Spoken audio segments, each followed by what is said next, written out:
Good morning. Good morning, everybody. It is Friday the 13th. Friday the 13th. And I don't know if I'm happy about that or not. I'm not a real superstitious person, but something did happen this morning that this was before I realized that it was Friday the 13th. I broke glass at my house, and I was cleaning up all of the glass, and I missed a piece, and I was barefooted, and I stepped on it, and it sliced the bottom of my foot open. I had no clue that it was sliced open. It did not hurt hardly at all, but it bled profusely. So that's my one Friday the 13th incident. Good morning, Library Fox. What's going on this morning, man? So that's my one Friday the 13th incident, and we're not going to have another one. All right. We're live in North Austin right now, North Central Austin. And let me see. I think we're live on Rumble again. I'm trying. Let me check. Let me check and see if I'm live on Rumble. I think I am. Let me make sure. I don't stream a whole lot to Rumble, but I think I am live on Rumble. I am live on Rumble. Yes. All right. Good deal.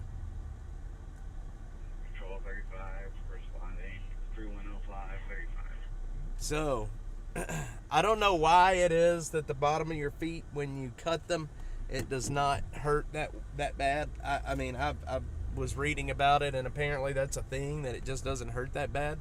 Even though, I mean, that seems like it would be it's a very tender area. But anyway, Friday the 13th. Happy Friday the 13th. Hopefully everybody has a good Friday the 13th. Tonight is going to be interesting. We will be on the streets tonight. And if history is any indicator, okay, why did I get two streaming notifications from? Okay. Okay, so if history is any indicator, it's going to be a crazy night tonight on the streets. Good morning, Killer Carla. Hell CC. My Friday the 13th started with my push notifications now working again for all platforms. Apparently, because I nodded to the Twitter question, it would like to turn them on. Well, good. I'm glad you're getting notifications again. I don't understand these social media platforms. They don't like. I think it's kind of hit or miss if it's gonna, if it will, tell people when I'm on. I don't think it's a coordinated effort. You know what I mean? I just think it's shiesty social media companies. So, the fire we were at. Hang on, I need a drink. One sec.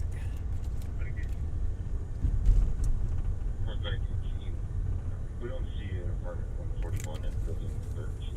All right, better. So the fire that we were at yesterday, that big fire out on the west side of Austin, I talked to some people last night. That was a house that was under construction, that had been under construction for a while, and apparently the people, whoever was building it, was having a little bit of trouble finding the money to finish the house. It was a big house, and the word on the street is that was a insurance arson. I'm not saying that's true. I'm just saying that's the word on the street, and it wouldn't surprise me much at all when a house that's under construction like that ends up burning. That's always a little iffy, especially a place that has no electricity running into it, So, I'm sure the arson investigators will get that figured out. Hell CC, Killer Carla.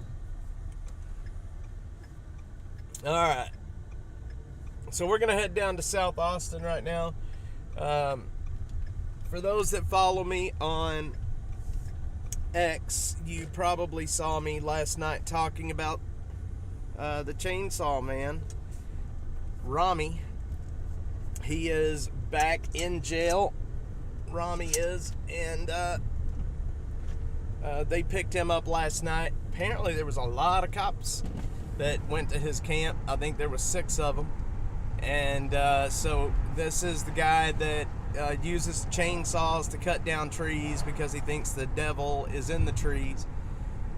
And we ran across him. Let's see, it was, I guess, a little over a month ago we ran across him, and he wasn't very happy we were in his camp. I looked into the matter, which is apparently not easy and straightforward to deal with at all. There's scores of suggestions, and none worked for me. Yeah, like I said, I think it's just these shiesty social media companies. So Rami he was taken to jail last night. He had a warrant for escape. He was, the story behind his escape is actually pretty interesting. He was ordered to mental treatment, and a Smithville police officer was taking him to the area, to the doctor where he was going to be treated for his mental issues. And once they opened the squad car door, he split. So, yeah, They picked him up last night. He was picked up on his warrant and on some code violations. Or ordinance violations. The ordinance violations, he got a PR bond, and the escape warrant, he has a $5,000 bond. And his family basically say that they are done with him. They can't help him. He will not take their help. He will not let them help him. So they're basically washing their hands of the situation. So he's basically on his own. He will not get out of jail anytime soon. So we're going to go down to where his camp was at today, and I'm going to do some filming in there if my foot will let me walk that far. Like I said, I have a big hole in my foot right now.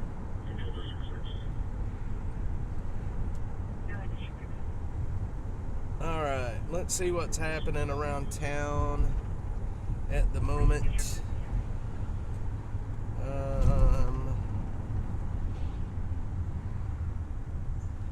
Library Fox, how's Germany this morning? Or it's afternoon for you now. I think you're 6 hours ahead of us. 42 from engine 24, you can ship it.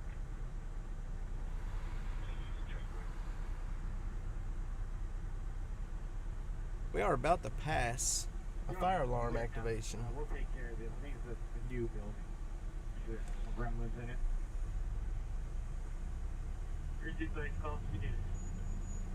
So anyway, I'm going to be out here for a little bit this morning. And then I'm going to go home and spend some time with my family today before tonight's show.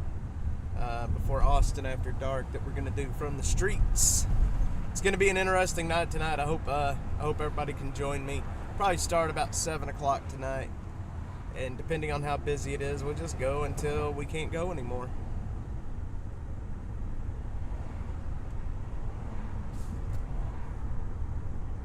Alright. It's sunny today with pleasant... Yeah, same here. It is nice and sunny. Obviously, you can see there's some clouds, but it is 80 degrees this morning and quite pleasant. It's actually not bad for South Texas, South Central Texas.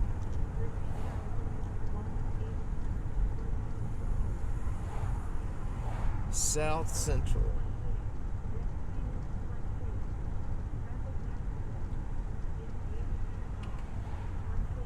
Traffic accident.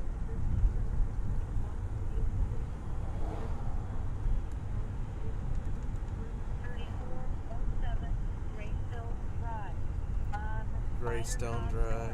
Fire alarm activation. Man, a lot of fire alarms going off this morning. Going by these buildings, we may lose connection for a short period, y'all. If we do, I'm sorry.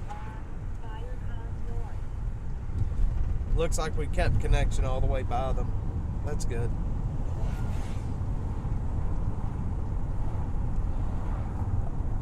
This is Lamar Boulevard, one of the main north-south thoroughfares through Austin that is not a main highway.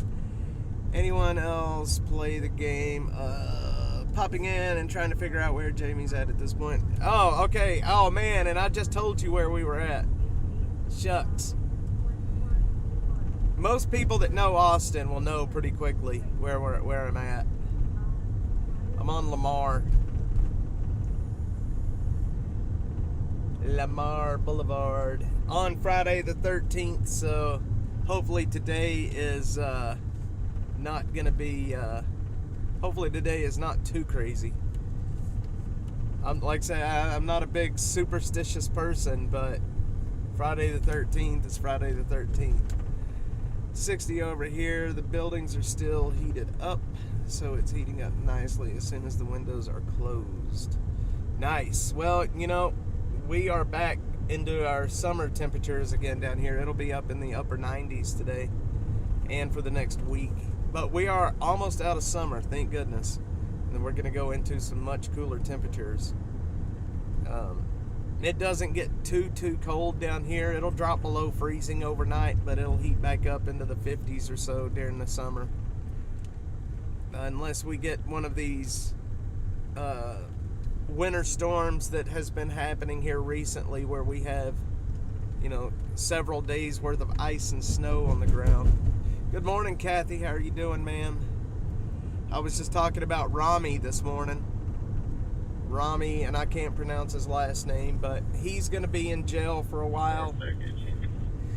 The bond for his escape warrant is $5,000, so I don't see him getting out, especially if his family's not going to help him.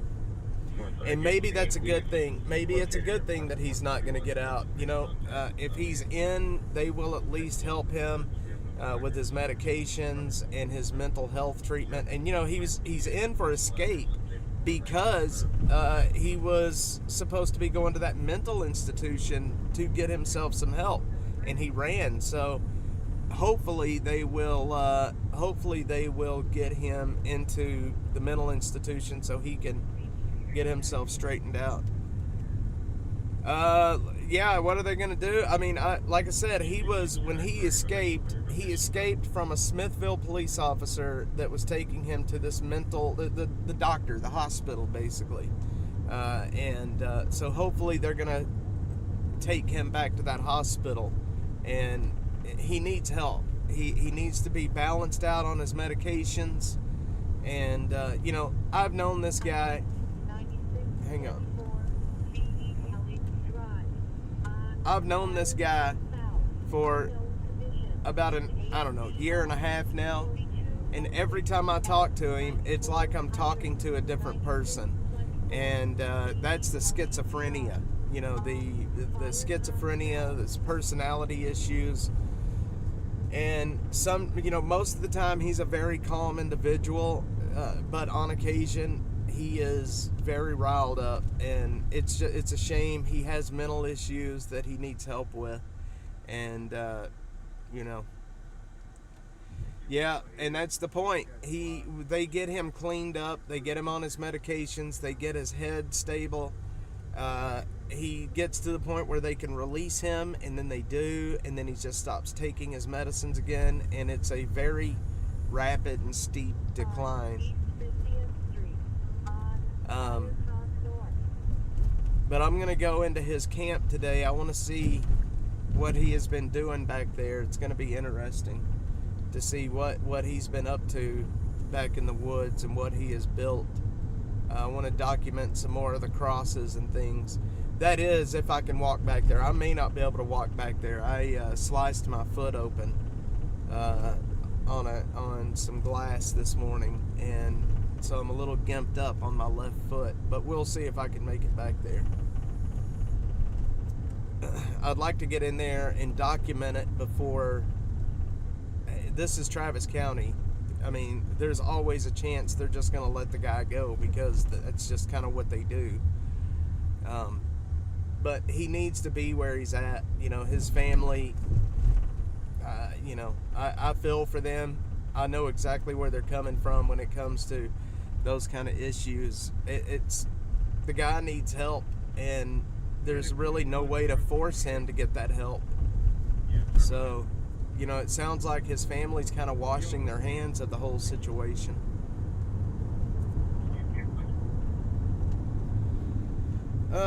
Let's see here. Hopefully we didn't lose signal just then. No, we didn't. Working on the arson cases. Yeah, I've been doing some research. I started doing some more research last night on the arson issues here in Austin. And I'd like to see what's happening with all the fires, and which fires over the last few months that we have covered were arson and which ones were not. I know you sent me that one this morning that was arson, or the guy we were talking about. Is the guy that you messaged me about, is he still in jail right now?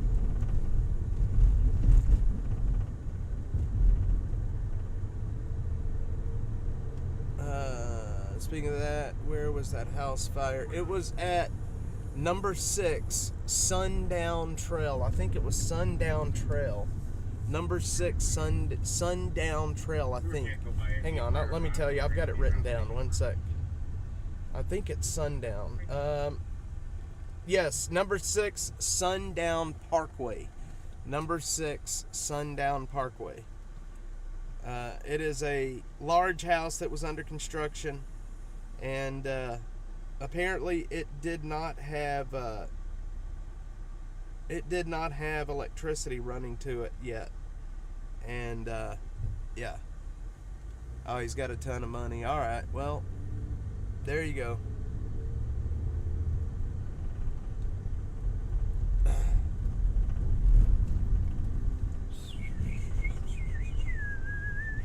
We're going to go back over this morning real quick while we're in the area and check on the Greenbelt.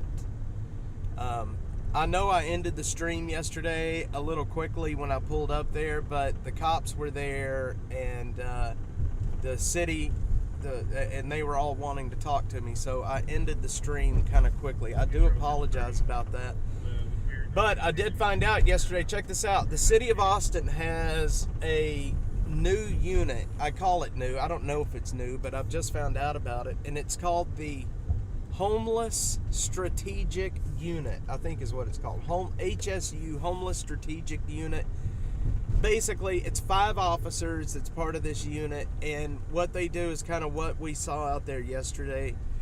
They go to these camps, and you know, they work to get them closed down and work with the people that's in the camps. Homeless Strategic or Homeless Strategy Unit, one of those. 5 officers are assigned to it to work the whole city. And I talked to them yesterday, the officers that's part of that unit. I talked to 4 of them yesterday. They're very, very awesome people. They are trying their best. They're trying their best to do and to help as many people as possible. But it's hard with 5 people and a homeless problem that we have here. Car dealership owner, he was the one that jury. Okay, I got you. He was the one. Okay. All right. So anyway, I made a contact in the police department a while back. I did a video on the Williamson Creek Greenbelt, and it got a lot of attention. And a guy named Fausto, he is an executive lieutenant in the chief's office that works with community relations, and he you know, basically sent me a message, asked me where, you know, the structures and things were at that was on the Williamson Creek Greenbelt, and within a week they were cleaned out. And he told me basically, look, when you find these places, send me a message and let me know where they're at, and we'll get them taken care of. And I've been doing that kind of behind the scenes. I don't talk about it a lot publicly because I just don't want to throw anybody under the bus or make anybody feel uncomfortable. And so we're getting a lot of these camps cleaned up right now, and a lot of these people offered housing. And that's the goal. For people that think that I'm trying to be mean to the homeless folks, that's not the case. When these camps get shut down, the people that are living there are offered housing. Engine 24, 10 pace. And that's the point. Trying to get people into housing. Now, will they accept the housing? I don't know. Maybe, maybe not. But the point is we're getting the housing offered to them.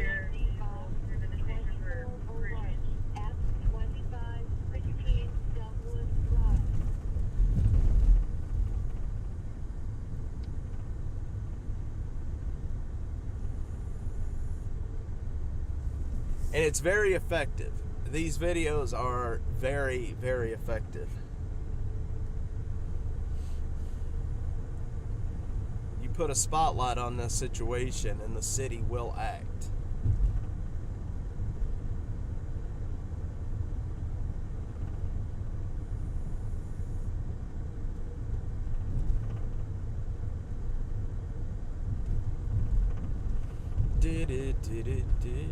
Wonder where my butterfly is this morning. My butterfly, I bet she didn't get a notification that we're live. I bet you money.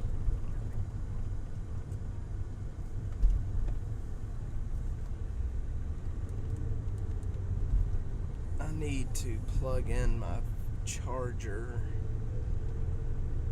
I hope we don't lose connection going into this parking lot. Fire alarm activation in AFC box 2302 at 2133 Italian Court on Firecom North. Fire alarm activation in AFC box 2302 at 2133 Italian Court on I need to try to talk to the security guard out here again this morning. If I can. Hammer down. Good morning, sir. How are you doing? Hope you're doing well today on this Friday the 13th. I did not know it was Friday the 13th today. Had no clue. And I sliced my dadgum foot open on glass this morning, and my son was like, "Dad, it's Friday the 13th. There's your incident." All right, hang on, guys. I need to look and see what we got.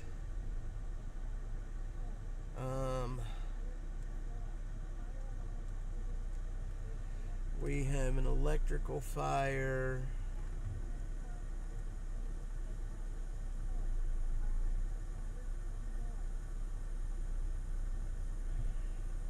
Let's see. Odor investigation on 50th Street. Fire alarm on Italy Drive. Hammer down, how are you doing today, man? Kathy, how are you doing? I think we still got Library Fox and Zero in here. Boo is right. I cut my dang foot open this morning. I didn't even realize it. And I was standing barefooted in my bathroom.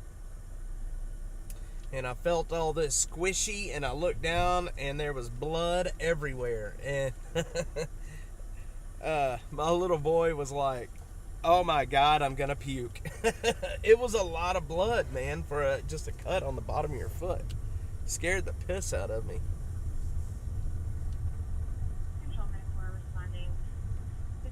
Okay, well, they're not back out here just yet, so that's going to give me a chance to kind of walk in here real quick and see what they've gotten done.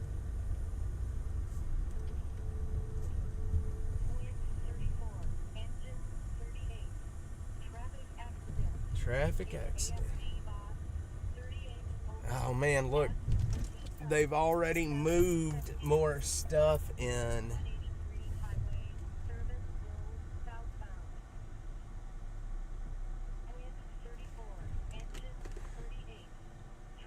Dude, are you kidding me?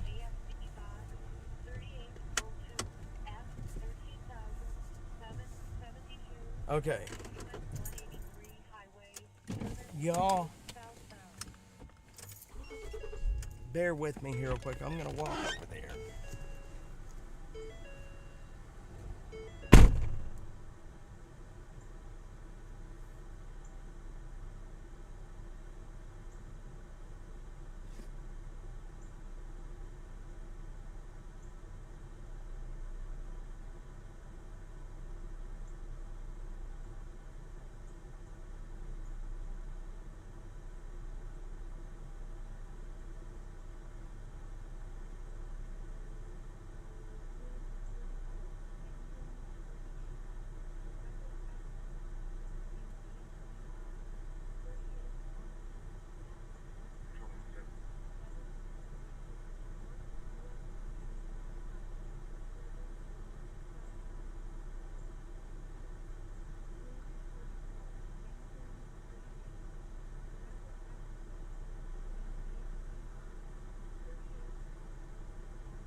Nothing left in there but poop buckets and needles.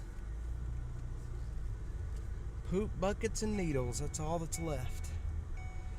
Let's see. Yeah, I just fixed myself some noodles. Good morning, Kathy. And hammered down. Yeah.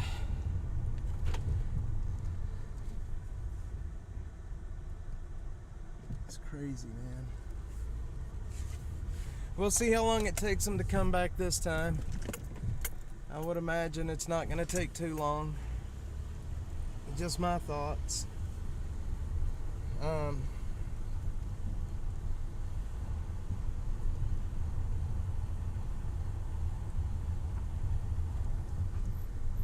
see here. I want them to get this video out. Oh, man.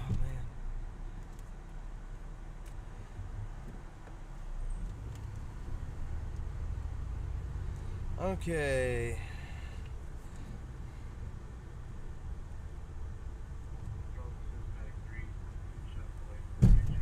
We're going to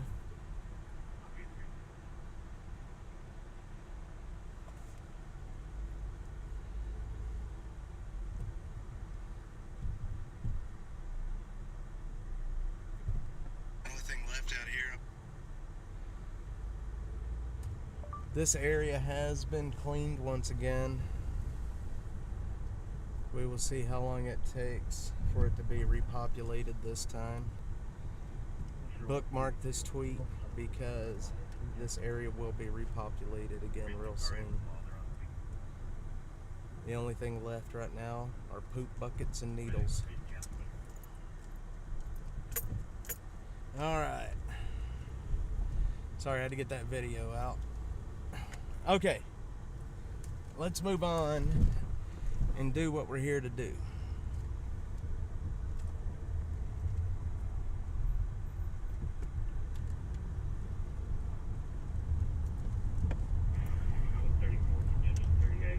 We're coming up to our turnaround. Are there any particular lanes that we need to block?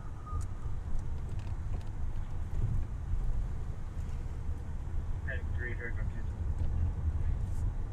It's starting to get a little warm. ready to fall 400 Amy. Alright, we're going to have to go under MC38, don't cancel. We got ATD on scene. the underpass, and that's going to drop us off for a minute. Direct cancel.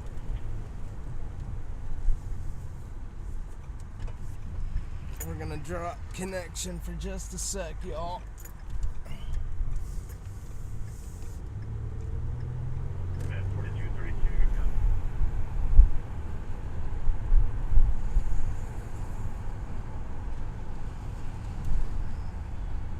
Okay.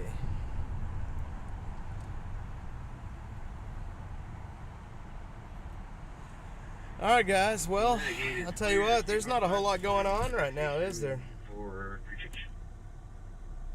Just not a whole lot going on.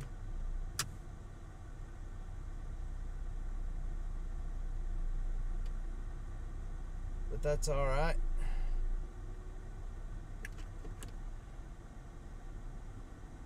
We will find some stuff to do this morning. Come on, give us a green light. Give us a green light. They did that. Some friends that were jailed. What happened, Hammerdown? What were they jailed for? Hopefully nothing too serious.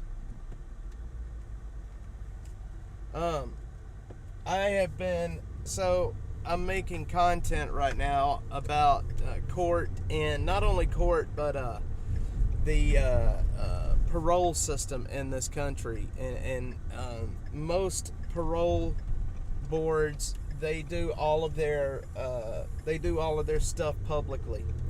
And so I've been watching parole board hearings and things. Hang on, we're going to go under this bridge. But I do a lot of parole boards in courts. I've been making a lot of content about that, and our justice system in this country, man, it's crazy. The parole board hearings are what's interesting. Not only are they talking to men that are in jail wanting to get out, but they also do hearings for men that were out on parole. They get caught doing something again that's bad, and then they get put right back in, or they have to go in front of the parole board to see if they're going to get their parole revoked. And it's very interesting to watch these hearings that they do. Very interesting. How many people are under there? It's not too many. All right.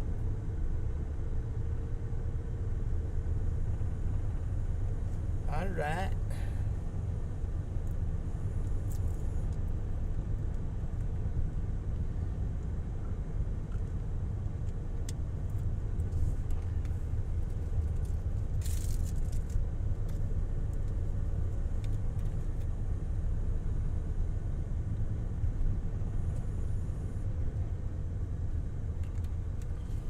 Uh-oh, somebody got the car towed.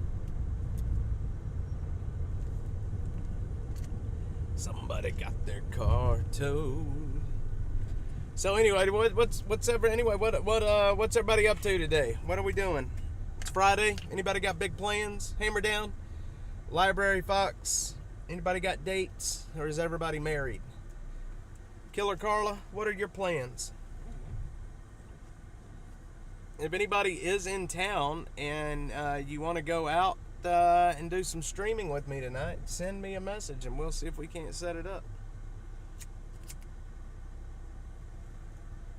Well, hammer down, that'll get you taken to jail, all right. That will definitely get you taken to jail.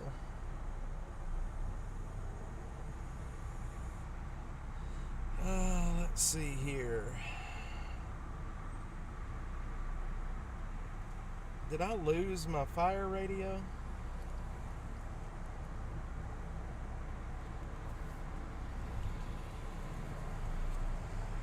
Carbon monoxide alarm.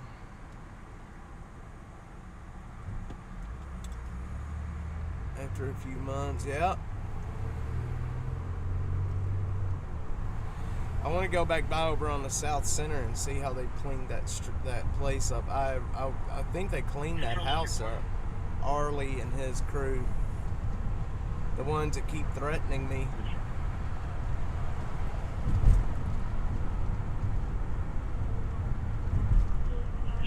Show me clear dual and Joe Cosmetics 39 about line or like appreciate it.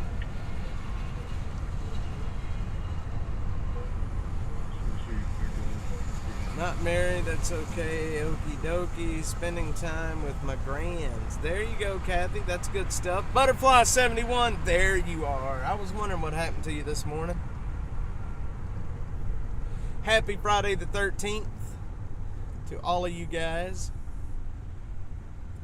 I say it like it's a holiday, but I mean, I guess to some people it could be a holiday. I'm weary about... Oh, man, check this guy out. Look at this guy's train that he's got over there. He's got a bike with 2 trailers. Oh, man, that car is going to block it. Look at this guy. He's got 2 trailers, 2 dogs, 2 bikes. Oh, man, the cars are going to block it. That sucks. Well, shoot. I was hoping y'all'd be able to see it. Now that, he's pulling 2 trailers. 3 dogs. 4 dogs. Let's see, 1, 2, 3, 4. 4 dogs. 2 trailers, a bicycle.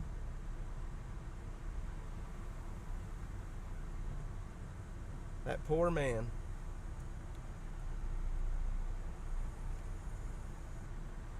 Can y'all see him over there with his wagon train of dogs? And that's crazy, man.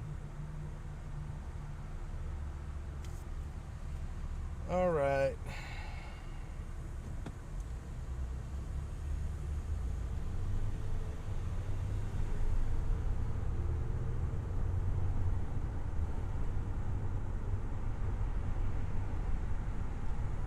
Okay.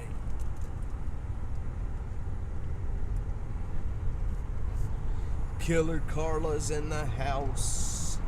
I'll tell you what, Killer Carla loves these streams and coming on and chatting with you folks. It's good stuff. She really, really enjoys it, and I am very happy that she enjoys it.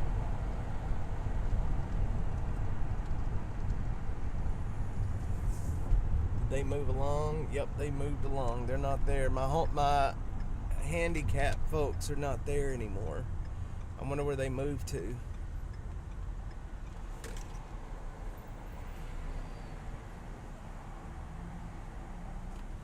I don't know if y'all can see these guys over there, but y'all see that electrical box? Those guys are over there with needles in their arms right now. They have needles in their arms.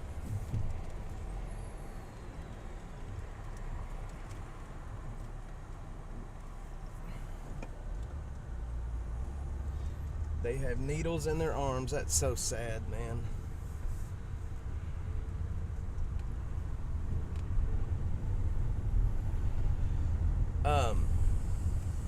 We're gonna go down and kind of cut over, and we're gonna come back up to Rami's camp. That's all wrong. Gotta fix the bikes next to each other for stabilization. They have dogs that pull the bicycles, which then pull the trailers. Those dogs were sitting on the trailers. He had a trailer tied to another trailer tied to the back of his bike, and he was trying to pull them all. He had the dogs, besides two of them, sitting on the trailers. It's funny. Yeah, Butterfly, those guys with their needles right there on the corner, man. Right on the corner. Slept in. What'd you miss? You didn't miss anything. Not this morning. We went by the Barton Creek Greenbelt again. Nothing happening over there. Hang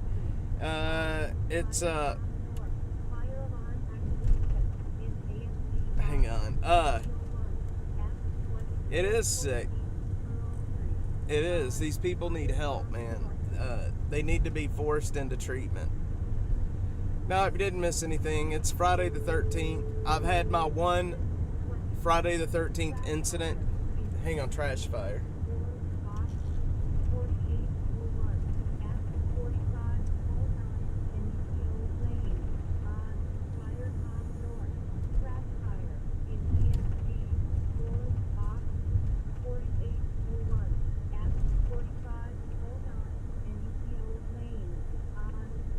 Let's see.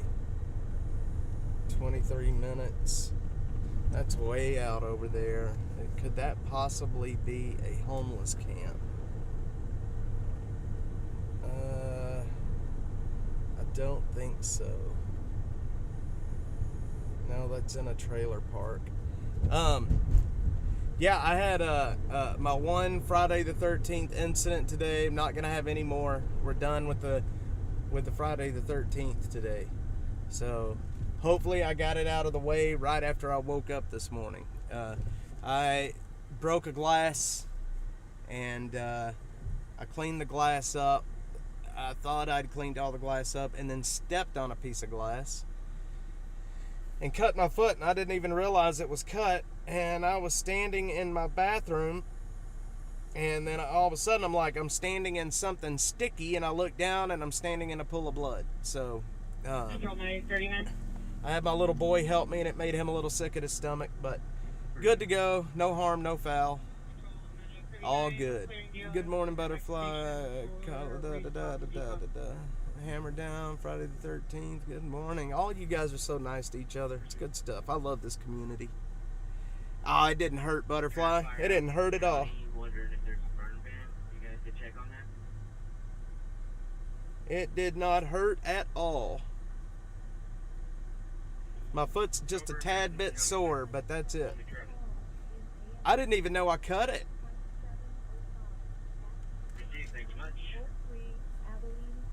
Didn't even know I cut it at all. Which is weird because, that's a very sensitive part of your body. You would think that it would hurt more, but it didn't hurt at all, hardly. I didn't even realize I'd cut it. Getting ready to drink my latest concoction my garden has provided. Liquefied cantaloupe and purslane. I don't know what purslane is. If I don't respond in the next 5 minutes, you know why. What is that second? Is that a fruit or a vegetable or what is that? I don't think I've ever heard of it. But I do love some cantaloupe, I can tell you that much. I do. Engine 26, direct on traffic. There is a burn ban. Thank you. I do love some cantaloupe. So, moral of my story is if you break a glass, either put your shoes on or be damn certain you got all the glass up. That way you don't end up standing in blood either. Maeve, what's up? What's up? What's up? Martin, M-A-V-E, Maeve Martin. What's going on? Welcome to the city of Austin this morning. Can anybody tell me what street I'm on? Come on. Can anybody tell me what street I'm on? Doing good. Doing real good. It's actually wheat that grows in people's garden. Is it kind of like that, what do they call it? Opium lettuce or whatever? It's supposed to have some like healing properties and some analgesic effects. So, if anybody can tell me where we're at, I will be surprised. 0? Not really. I mean, I don't. Kick is really not my platform, to be quite honest. My platform is X mainly and YouTube. Pretty much 90% of my audience is from X, actually. So apparently they're still looking for this guy out in Kentucky. I just got an alert on my phone. So what do you think, guys? You think that the I-75 shooter out in Kentucky? Let's see. So you can do stream. I do. Yes, I do stream on Twitch. Yep. Wild lettuce. That's what. Yes, the wild lettuce. 0. It's that milky stuff, and people swear by it that it has medicinal benefits. And dandelion. There is a restaurant. I can't remember the name of it, but you can get a salad, and they put dandelion in the salad. Austin, Texas. We are live in Austin right now. We are live in Austin right now. Let's see here.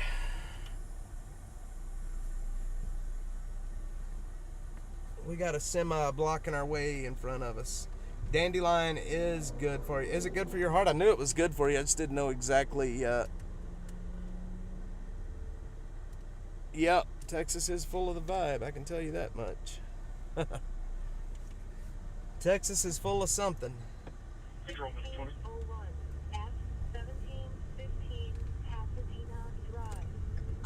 We got to get by this semi.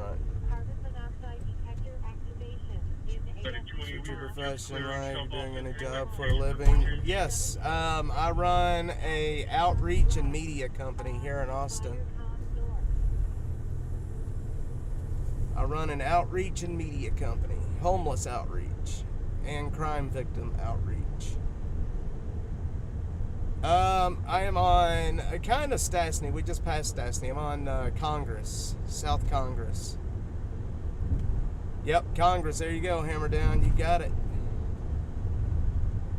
Congress. Hey, you're over on Kick. Tell me, is my bot? Is it putting the comments from the other platforms over on Kick? All right. Well, where's your med school? Is it University of Texas?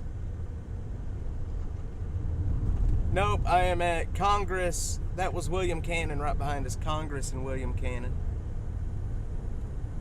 Nice, Butterfly 71. In AFC box 3611 at 6600, 6800 South Interstate Highway 35, Service Road. We are right here.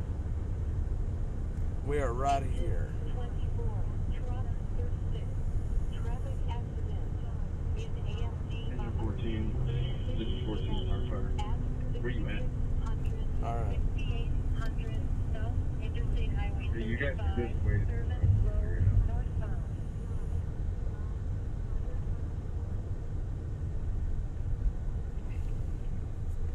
Man, there's a lot of carbon monoxide alarms this morning.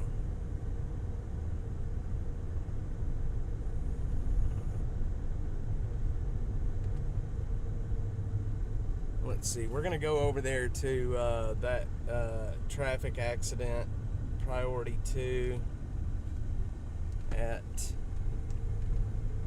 we are right here, I believe.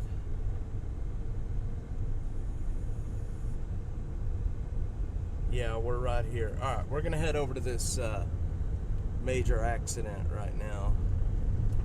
I like to view some samples and ideas. I'm sure that you're gonna love that. You know what I do? I have a very unique idea for your channel. Man, I tell you, I'm just idea'd out. Not to be rude, but I'm really idea'd out, if you know what I mean.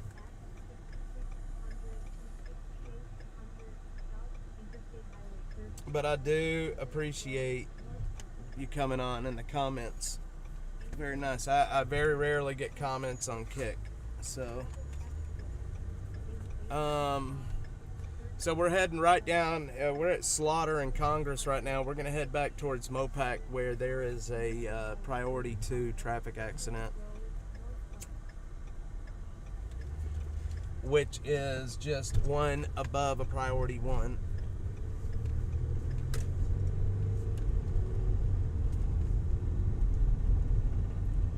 It is at right before Brody. All right, we'll be there in just a second. Jeffrey, good morning, sir. Good morning from Austin as well. I appreciate the idea, I appreciate it, but I'm not too interested. I apologize. Not trying to be mean or anything. I do appreciate the comments, but I'm just not too interested.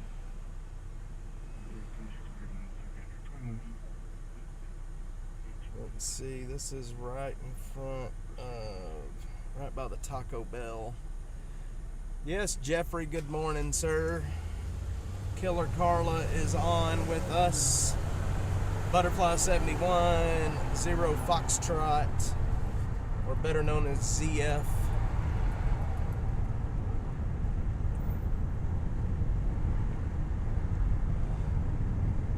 Better known as ZF.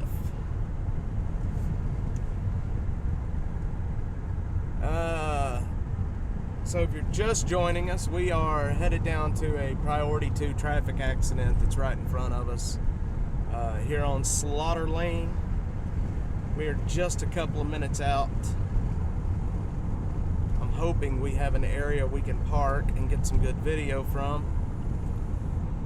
Funny part about my garden this year, I don't like cantaloupe, and that is pretty much all that came out this year. Ooh, I love cantaloupe. Oh man, I love some homegrown cantaloupe. Man, it sounds good. Some watermelons, don't like those either. Well, I'll tell you what, get you some good cantaloupe and put some cottage cheese. You know, just cut a half of it out and mix some cottage cheese in it, and you can't go wrong with that. I'm not a big fan of cottage cheese, to be quite honest, but it is good with some cantaloupe. Butterfly, I'm right there with you. There's a little Mexican stand up on Lamar, up on North Lamar, and you go up there and you can get the agua fresca.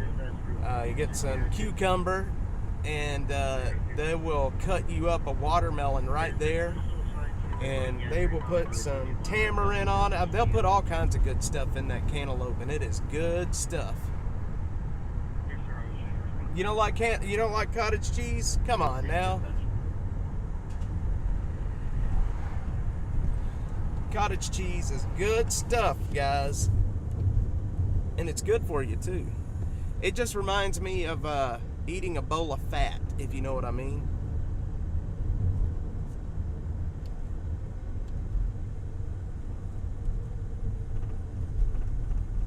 We are 1.7 miles from this traffic accident down here. And I don't know, because of the area that the accident's in, we may not have a place where we can watch it from. Nope, it's already gone. Never mind. Just tilled up and planted some more, trying to squeeze in the last few months. Greens, beets, cucumbers, and squash. It sounds so good. That does sound delicious. But I'm basically eating a carnivore diet right now. I'm trying to get to lessen the inflammation in my body. So I'm doing nothing but eating meat at the moment, and I eat a lot of it. Steak and chicken, and you can go to HEB. I know processed food is horrible for you. Killer Carla's on here, and she'll tell you that I gripe about her eating processed food, but you can get a can of their organic chicken, and the absolute only ingredients in that chicken is chicken and water with a little bit of salt, and you can open that can of chicken and just eat the chicken out with a fork, and it is delicious. There's no preservatives, there's none of that stuff in it. And it is delicious and very good for you. And I love that chicken. Love that chicken from Popeyes. Need to find an affordable beef provider. Would like to get a half and a quarter. Yeah, that's expensive right now. K&C Cattle, they're here locally. They have some excellent beef, but it is pricey right now, for sure. When I was a kid, we used to slaughter a cow and a pig, and we would have a deep freeze full of beef and pork. My grandparents had a farm out in a little place called Princeton, Texas, and they raised Texas Longhorns, and we would always have fresh beef and fresh pork. And people don't realize, if you're eating fresh meat that hasn't been frozen, meat that was killed, and then you just cook the meat, it is delicious. There is something so completely different about it from meat that you eat from a store. My brother and I would go out with my Uncle Bobby. He would sit in his truck with a 410 shotgun, and he would shoot squirrel and rabbit, and then we would go grab them after he shot them. My Uncle Bobby would come back, he would clean them up, and my Aunt Cynthia would cook the meat right then, and it's good stuff. You can't beat it. You can't beat it. Squirrel and rabbit is some really good food. I know a lot of people will think, like, squirrel, holy shit, you're eating squirrel? And yes, squirrel is good. It's really good meat. It's kind of a sweetish kind of meat. Sweet, it's got a sweet flavor to it, to me anyway. I do love some squirrel. Rattlesnake is a good meat. It's good for you.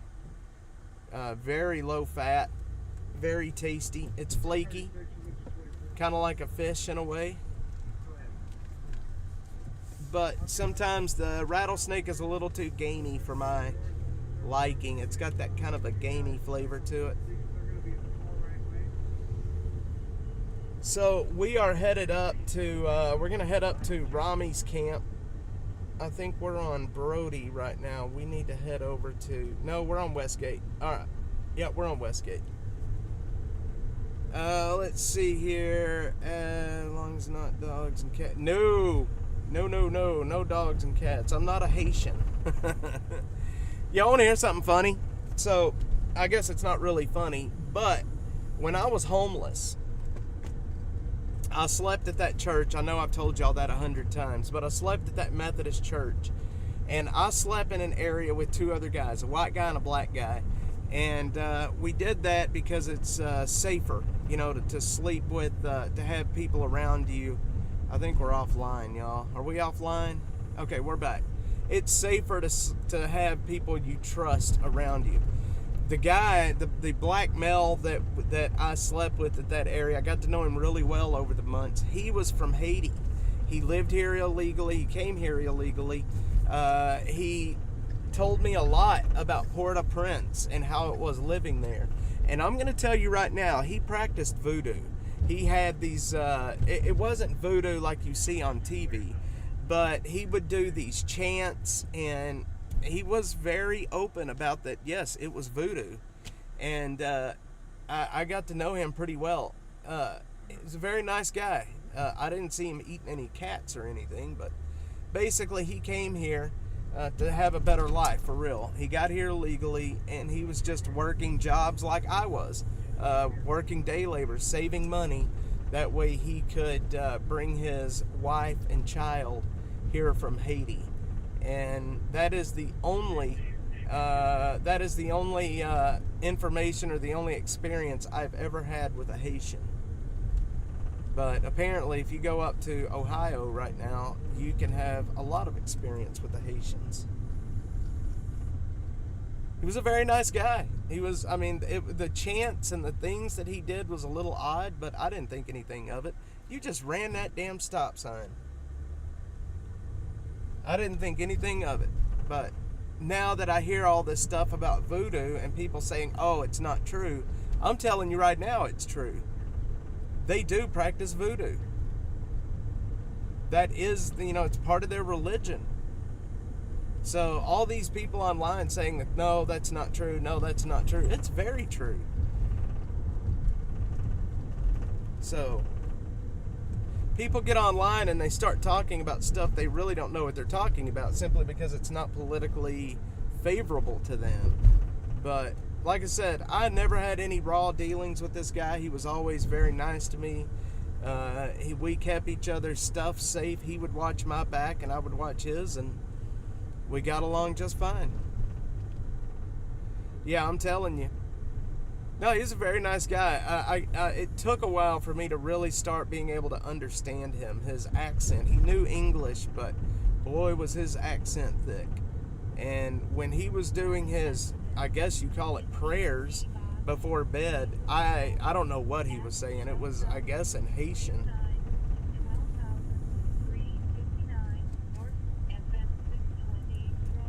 Don't make the guy mad. He's going to pull out the voodoo doll. He's going to pull out the voodoo doll.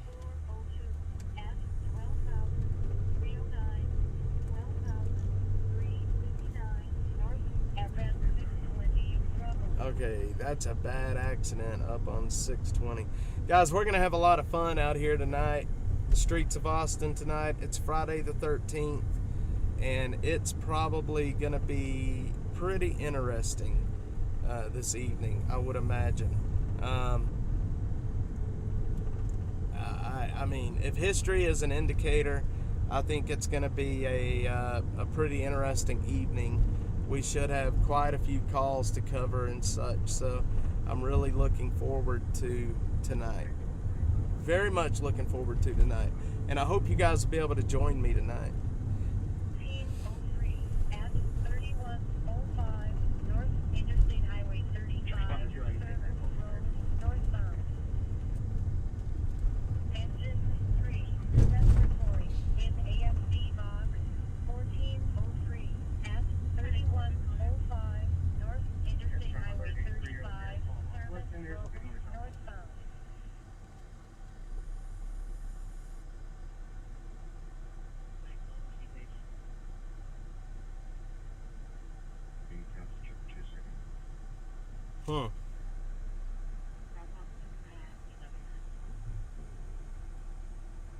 Sorry guys, I'm doing some reading.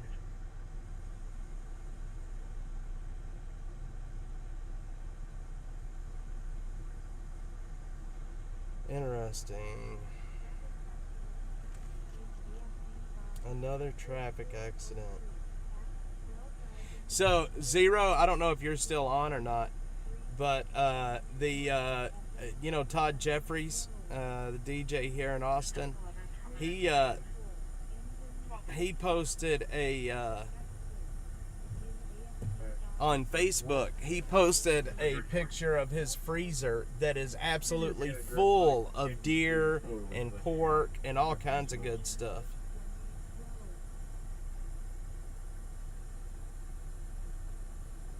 Receive, we'll show you responding. It also won't let me see the incident queue or know what the nature or location of this call is. Yes, sir. Hold on a second. He just posted that yesterday, actually. Just posted that yesterday.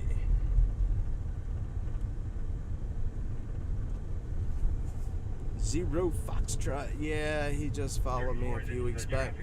I'm, doing what I do. I got to know Todd.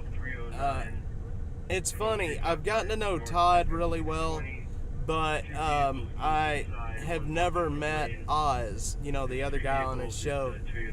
And Todd Jeffries has been a supporter of mine for quite some time, and I think that's really awesome. Every once in a while, on occasion, somebody will message me and tell me that, he was talking about Dash and talking about me on the radio that morning. I wished I could tune in all the time to hear. He talks about Dash and stuff quite a bit, which I think is pretty awesome. I think he is one of us. Just scared to come out. Oh man, he's one of us. Let me tell you. It's funny. He is. Todd Jeffries is a very decent guy. I'm going to tell you right now, he is. And yes, he legitimately wants what's best for Austin and for our state and country. He is definitely a patriot. I think maybe, what is today, Friday? Monday, while we're live, we will call in and talk to him while we're live. We'll call into the show on Monday and say hi.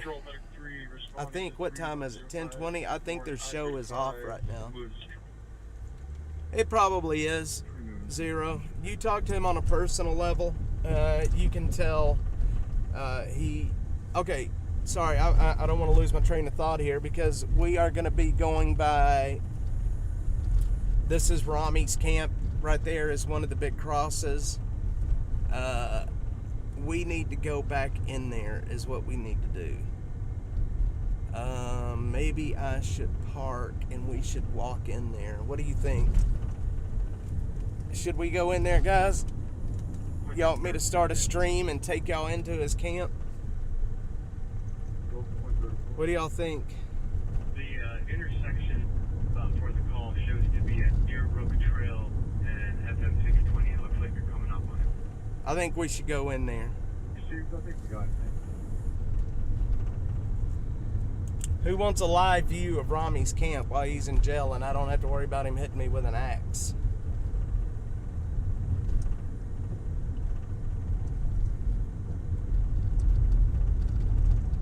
It's just like, Bill Alsher. I really support Bill Alsher quite a bit. 24 truck 36. Bill and Adam Lowy. Probably not. Library Fox. I may just wait and do it tomorrow. You have APD with you? But Bill Alsher here locally, he was the Travis County judge. Yeah, we got a belligerent driver up here. I got AIC police, but they're not doing what I need. You could send them up here, that'd be great. You got it, Captain. I'll send you a problem solver first quick.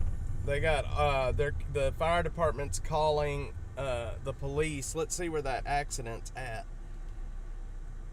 Let's see.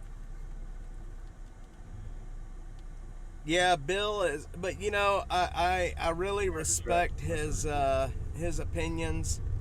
Bill, and that's the thing I respect about Bill so much is he's not out to tell you things that'll make you feel good. Like he doesn't. It's so. I'm trying to figure out how to explain this. has principles, and he will stick to them no matter if it makes you mad or not. You know what I mean?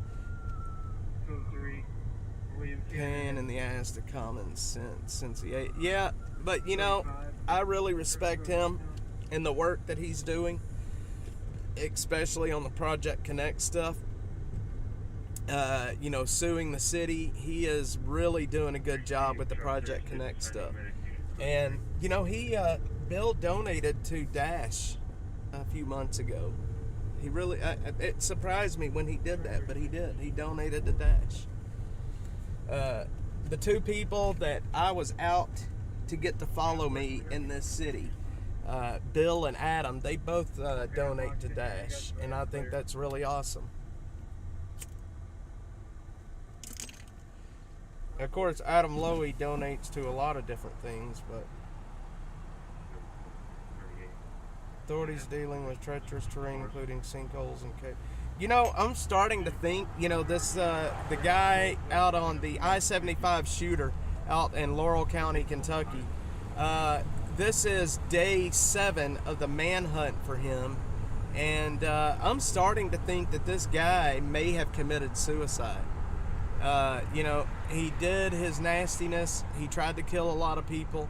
He went off into the woods and he killed himself, which would make sense if you're looking at, you know, they have drones up that are IR drones, and they're looking for heat signatures. Well, if he's dead, he's gonna be ambient temperature. It's not gonna be a difference. They're not gonna find him.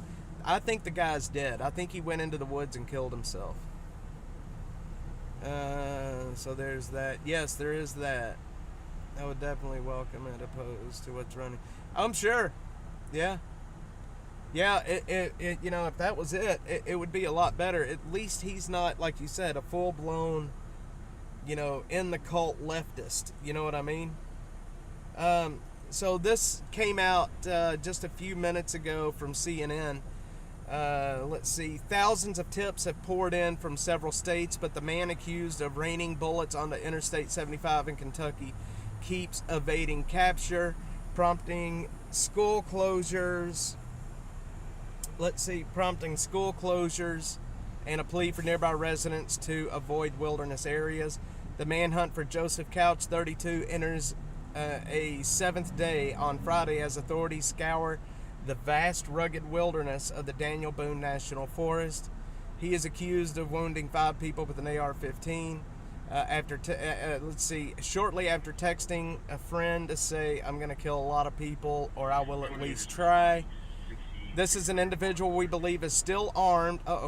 This is an individual we believe is still armed and would be very difficult to spot.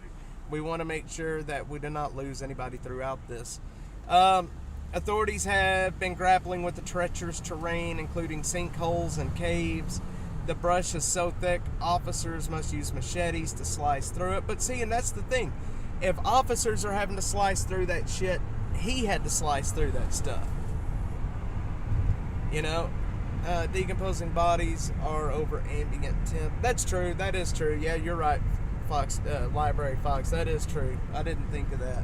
But what I was thinking was, you know, if you look at an IR of a guy, you know, it's very noticeable. You know, and if you're dead, I mean, I guess though, but because it's kind of cold up there right now. Would the cold have anything to do with it? And there's a lot of caves in that area. Maybe he, you know, went into a cave and shot himself. I just can't see him still surviving in, I don't know. I just can't see him still surviving in the wilderness for that long. If he is still surviving in the wilderness, he is either a survival expert or he was very well equipped and he knew what he was going to do. He had planned this and he knew he was going to be in the wilderness for quite some time. So I don't know. I don't know what to believe, to be honest. But I just think the guy's dead. That's just my opinion. I think they would have at least found some signs of him or something. They would have something by now. Okay, let's see. We got another trash fire. Where's this at? It is at... Where's this at? Can we make it there? Oh, I think that's down on Onion Creek.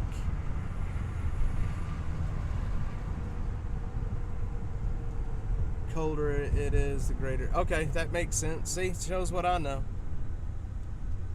That shows what I know.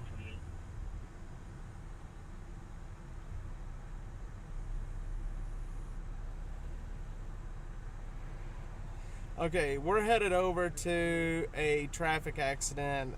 William Cannon in 35. Anything that needs to move to the 7-Eleven, is that where we're needed? Let's head over there right now, actually. William Cannon and 35 Service Road, northeast corner, in the parking lot of the 7-Eleven. Okay, that's where we're headed. Let's go look at a priority 4 traffic accident. William Cannon in 35. Colder it is, the greater the temp difference. Unless the cold stops decomp, of course. I don't think, I think it's got to be, correct me if I'm wrong, but doesn't it have to be fairly cold to stop the decomposition? I mean, like dang near freezing. Won't there still be, I don't know. Again, I'm talking about stuff that I have no real knowledge of, so I probably sound really stupid right now.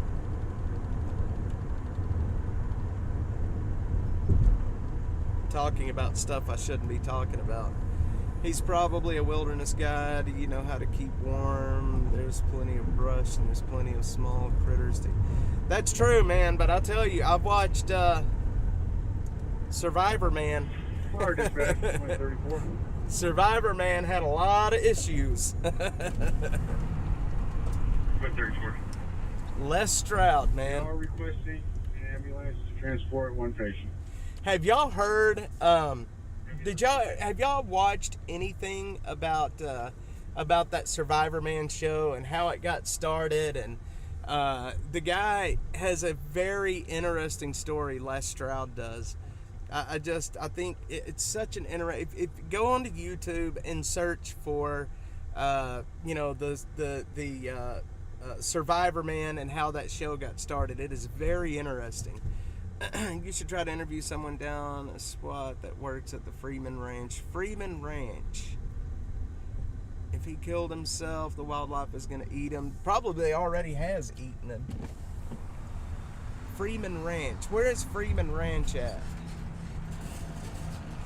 Seen the Bushman. There's a show called Survivor Man that is very, very interesting. It's a good show. I love it.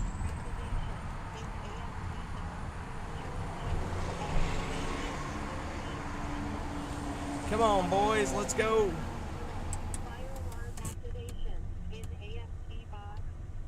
We're trying to get just down the street. I see the red lights up there at William Cannon. We just got to get up there.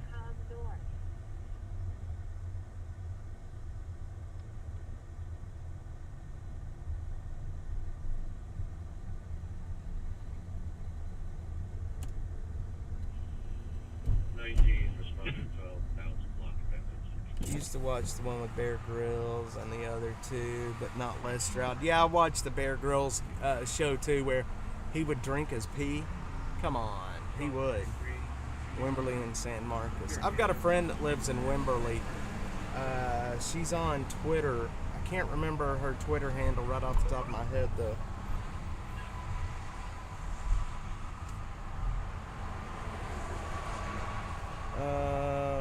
People's Pundit. I like the People's Pundit. Yeah, Les Stroud is interesting. Bear Grylls blew up. He got really famous as well, but he when he started drinking pee, that's when I dipped. I'm like, nah, I can't do this. I've heard a lot of people say you can't drink pee and survive. I've heard a lot, and then he says you can. So I don't know. I can tell you one thing. I could probably see myself trying it if I was absolutely dying of thirst. Pretty much no one knows what's going on out there. I'll have to look into that. That's interesting. Okay, so apparently Trump's got a news conference coming up.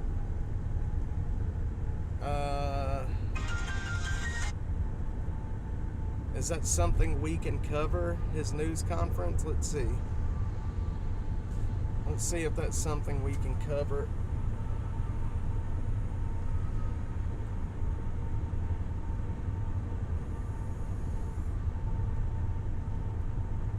Conference.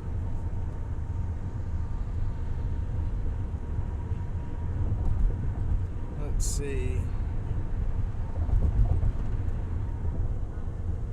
Okay. So he's holding a press conference. Date and time, it's 9 a.m. Pacific time. So if it's 9 a.m. Pacific time, that's 2 hours. So Pacific time is 2 hours ahead of us. So it would be 11 o'clock our time, right? 12, it's by 19. Am I right? We're on scene. These vehicles are all the way.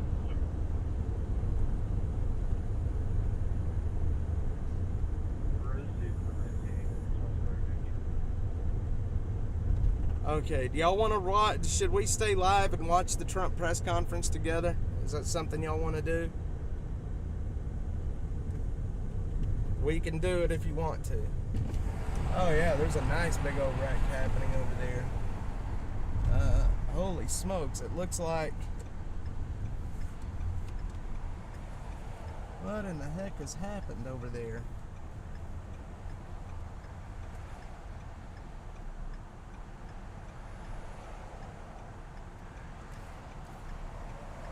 Let me see here. I wonder where they're going to stream the Trump press conference.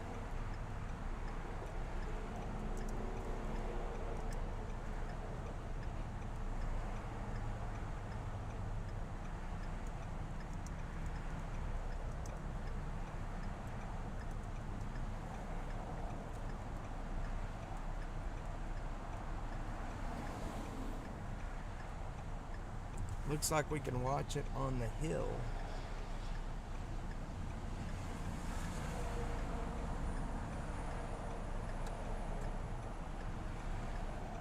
The event scheduled at noon Eastern, so 11 o'clock. Watch the video above. Okay, well maybe we'll watch it there. First thing we're gonna do is go down here and I'm gonna give you guys a view of this traffic accident. This is the one where there was a very belligerent person. We're never gonna make it across there.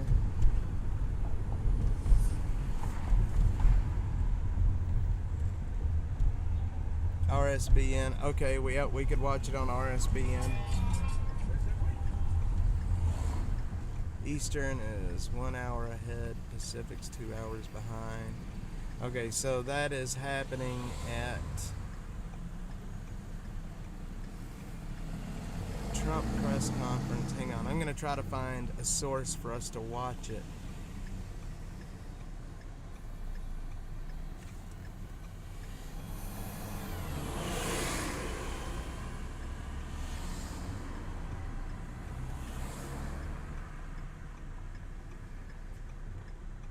Trump press conference live stream.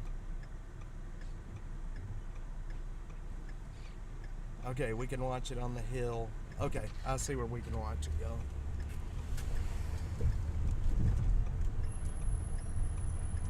I see where we can watch it.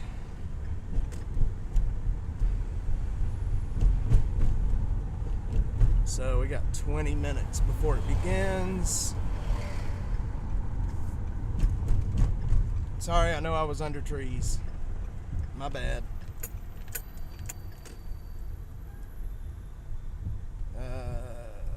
Instead, I'm gonna have to sit in traffic. Oh, we're disconnected. Imagine that.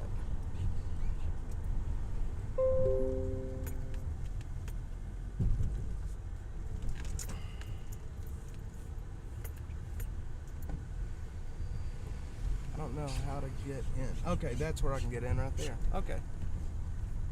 We should be back, y'all.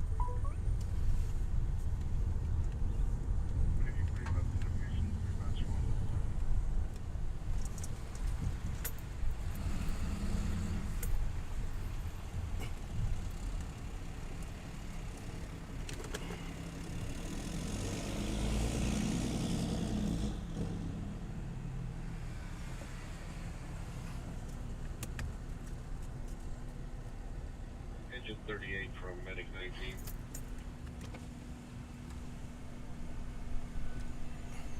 Medic 19, go point All 34. right.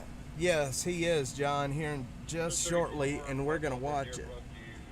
Good here, or do you want us to come over from the 620? Well, I got a chicken lane.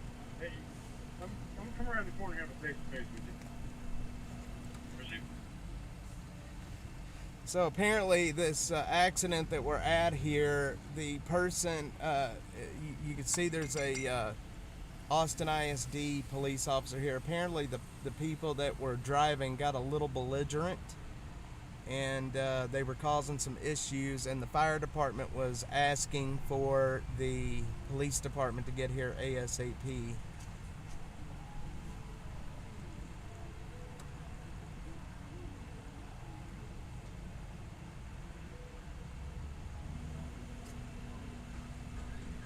They are, I don't know, John. I have no clue. I don't think he said exactly what it's all about just yet.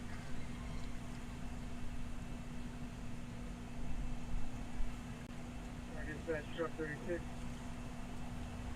Truck 36. I need an additional ambulance. We have a second patient. William Cannon, 35 Service Road. They can pull in a 7-Eleven. Okay, they are Code bringing 3 is appropriate. they are bringing in another ambulance, code 3. They have another injury.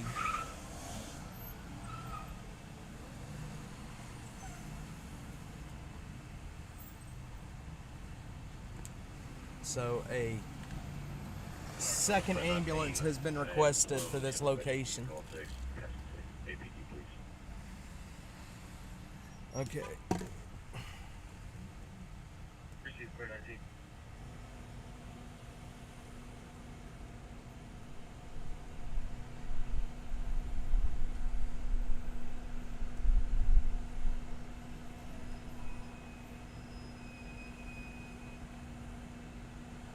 Also receive truck 56 on the ambulance. All right. I know it's not a very good view, but there's not a whole lot that as soon as that tow truck is out of the way, we'll have a much better view here.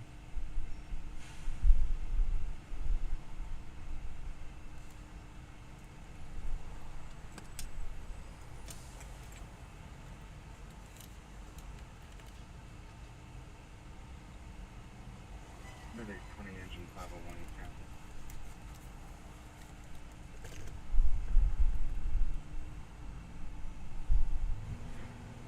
Fire dispatch, brush rep 102. Medic 20 received, Captain.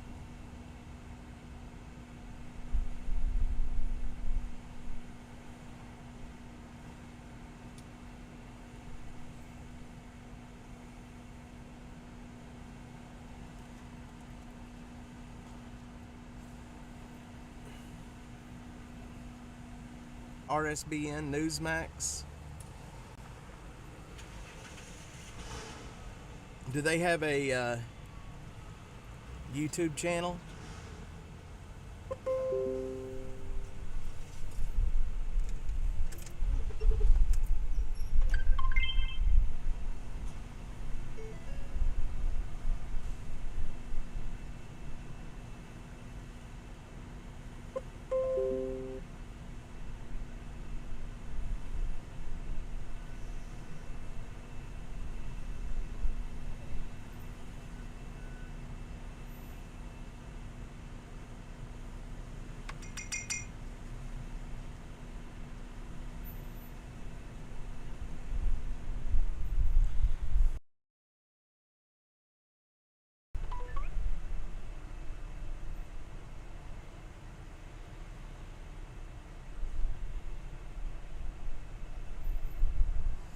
Alright guys, hang on. I am moving some stuff around.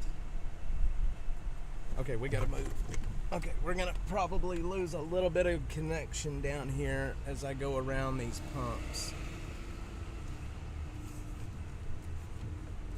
I've gotta move.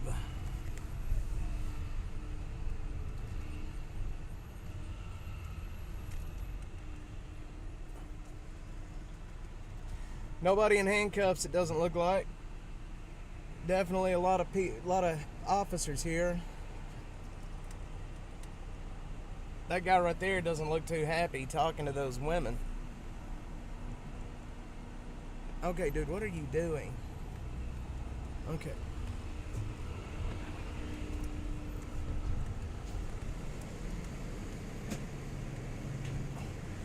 Okay, we gotta do a...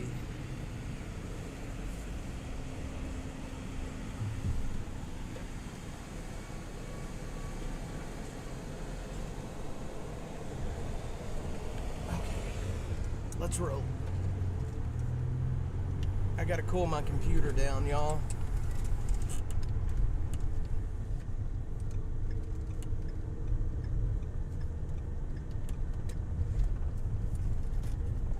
I gotta cool my computer down. Okay, RSBN is... Yeah, I've got it. I'm on Newsmax right now. XD, what's going on? Storm Chaser Mark, how's it going? Yeah, it was lagging. It was the dang pumps that was causing that issue. So I am very sorry about that. But we're going to watch the Trump press conference together here this morning. It will start here very shortly. It's 10:47. It'll start in about 10 minutes. So let me change and go to this.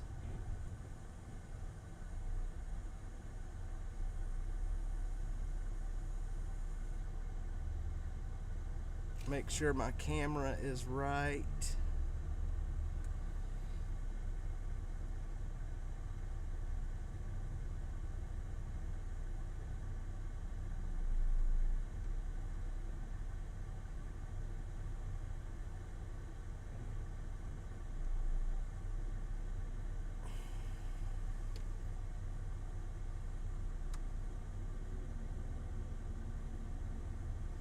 For some reason, I can't see my camera.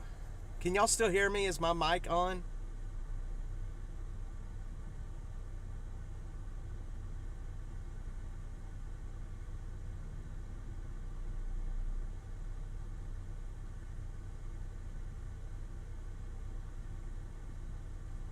Is my mic, okay, my mic is on, right? Okay, it is on. Okay, good. We're gonna add a video capture device.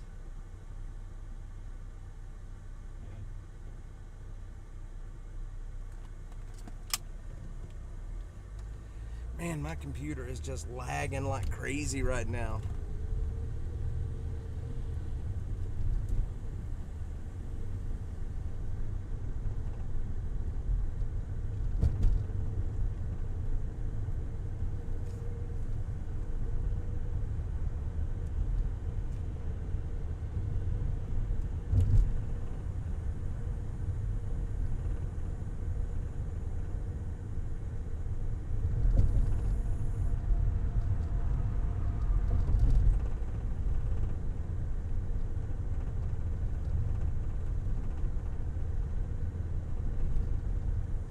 Okay, I'm trying to get things together, y'all.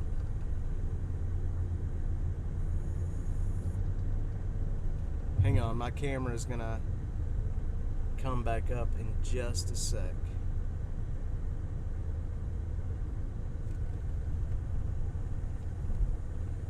Yeah, I know it's I'm trying to get my camera and everything moved around here.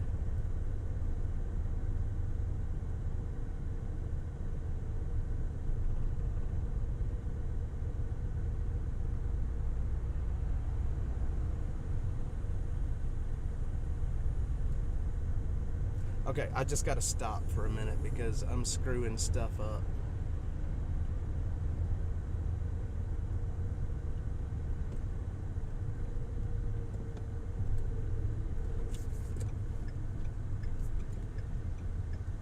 Okay. I'm screwing stuff up, guys.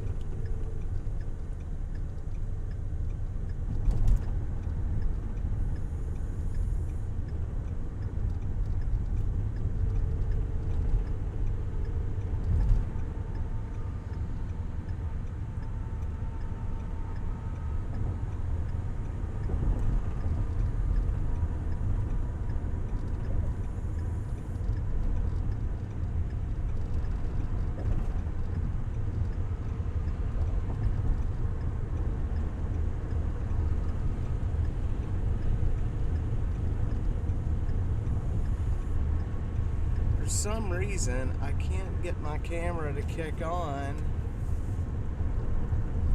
this screen for whatever reason.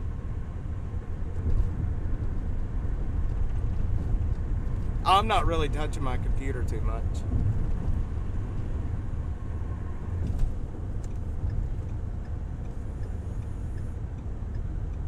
Hey, did y'all see the cop under there working traffic? Woohoo! That very rarely happens nowadays. You don't see too many cops working traffic at all.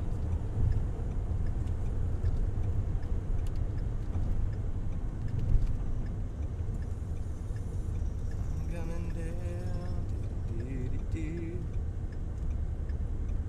All right, well, we're gonna watch this together, but we're not gonna have cameras on, it doesn't look like, so it is what it is.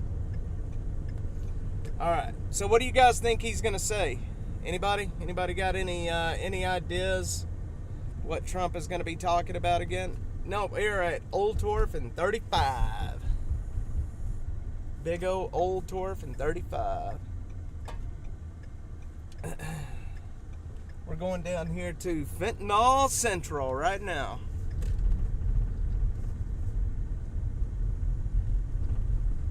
Fentanyl Central.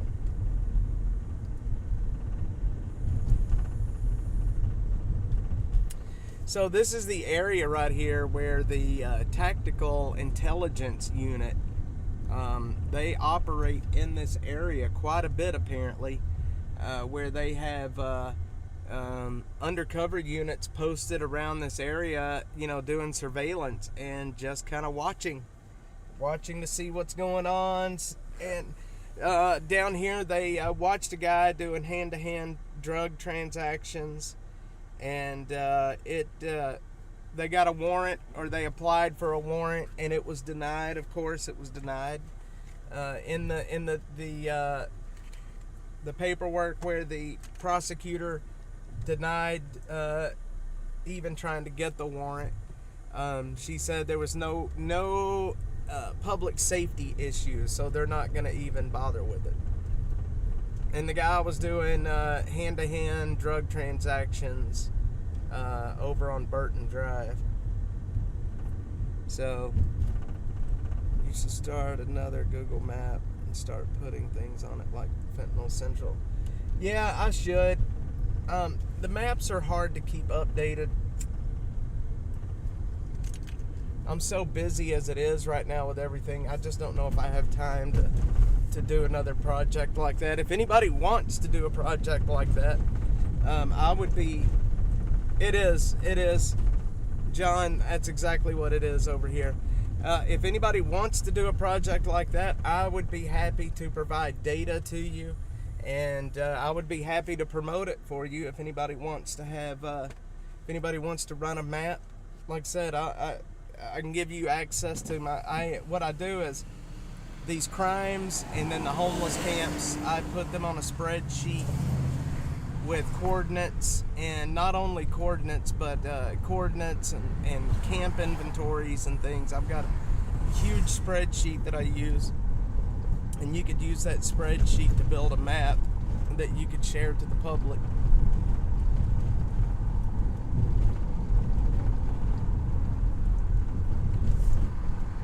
So anybody wants to take on that project, just let me know. I'll give you the data. I'll give you access to my research file, which I keep on Google. Lovely Google Drive. All right, 4 minutes and 44 seconds until this starts. 4 minutes 38. So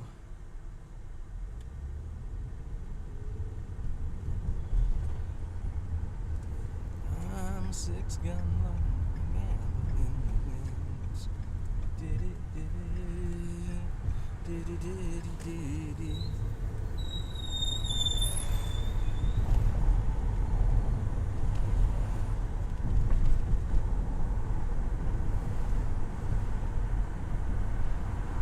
All right, so I'm interested to see what Trump's gonna have to say today. He's in Los Angeles for a fundraiser. So, I mean, hell, I have no clue what the guy's going to say, but we're about to listen to it. I'm sure it's not going to start right at 11, but I'm sure it'll be pretty close.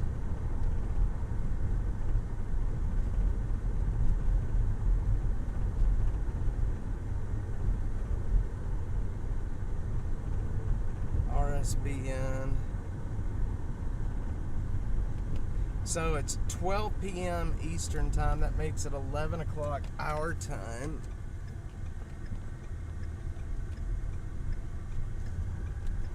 I hope I don't get popped for restreaming RSBN or Newsmax. Which, that's definitely a possibility.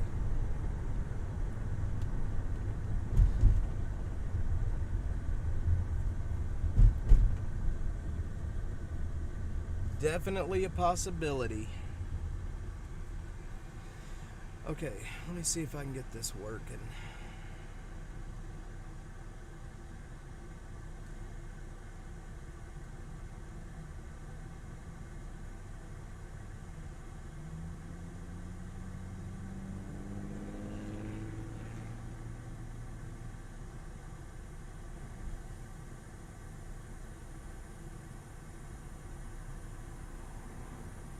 Okay, welcome to my big fat face there.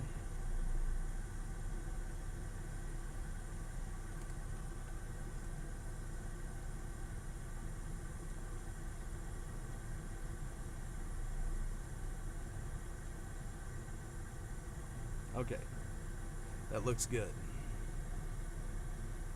And what we will do is properties.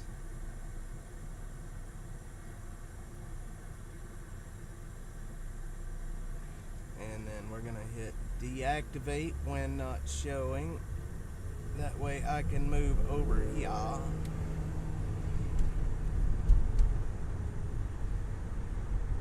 Two is free on antenna. Is it really? Newsmax is free? I didn't know that. I wonder how they accomplished that. That's pretty awesome. I do have to stay in an area where there's no trees for this though, because hey, yeah, that was my big face and my messed up hair.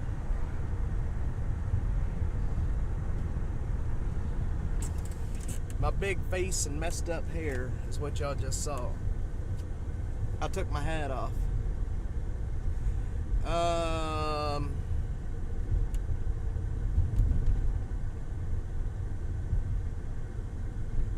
56 seconds before it goes live. I just wonder how late he's going to be for this press conference. He may be pretty late, actually. I don't know. Nobody's really talking about what he's going to say. That's what's interesting about this. I'm not seeing anything about anybody talking about what he's going to say. I mean, the Los Angeles magazine, a leftist rag, is showing that Trump is up in California. That's interesting that they're showing that. Apparently Kamala Harris has gone 50 plus days without talking to the press at all.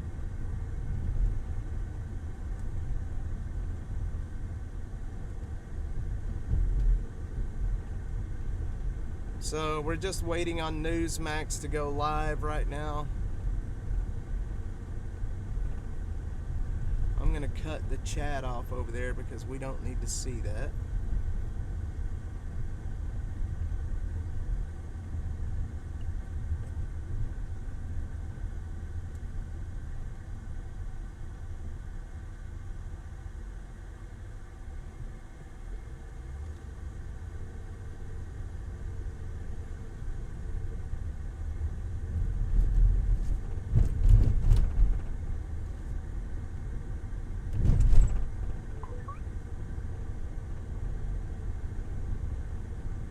Okay. Could be. Could very well be.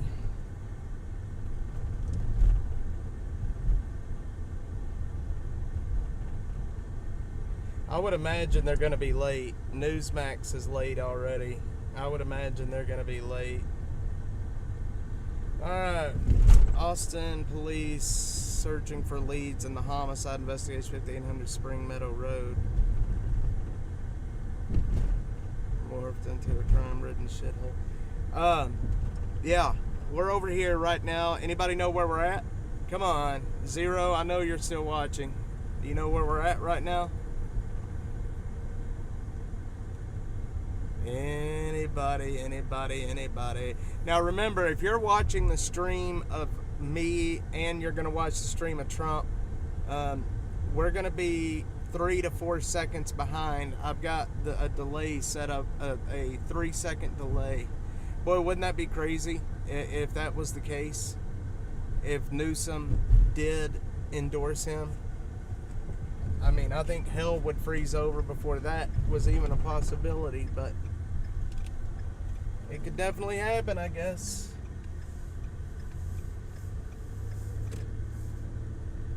I really don't think that's gonna happen, but I would probably fall out of my car if that actually happened, to be quite honest. Oh, we're offline. Come on, bring it back, boys. There we go.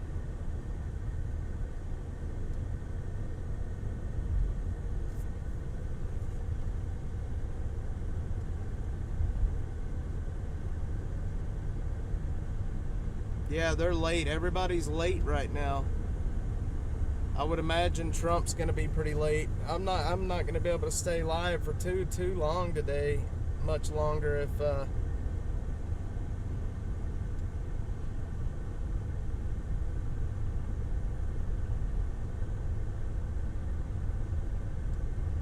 they're going to be that late. It's 9 o'clock out there. Yep, that was Riverside. Butterfly knows all. That was Riverside. Can't get anything past Miss Butterfly.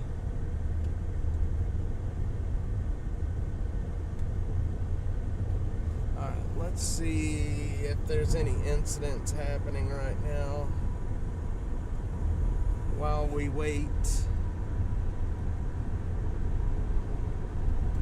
We got a smoke investigation.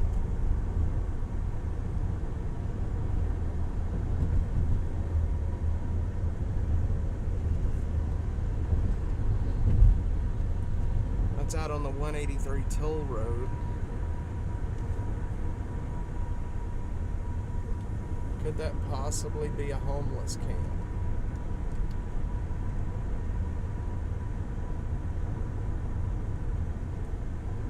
It's possible. Floor of my apartment. Yeah, I'm telling you, you'd probably fall through your floor if that happened. There's gonna be a blizzard here in Houston. Gavin Newsom ain't fixing to do that. Man, I'll tell you, wouldn't that be crazy if it did happen though?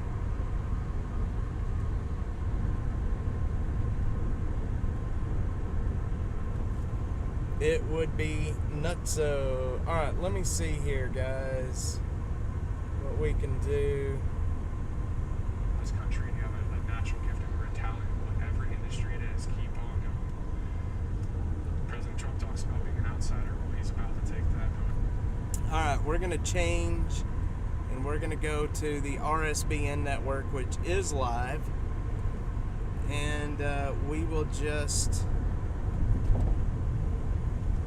rebroadcast that for the moment.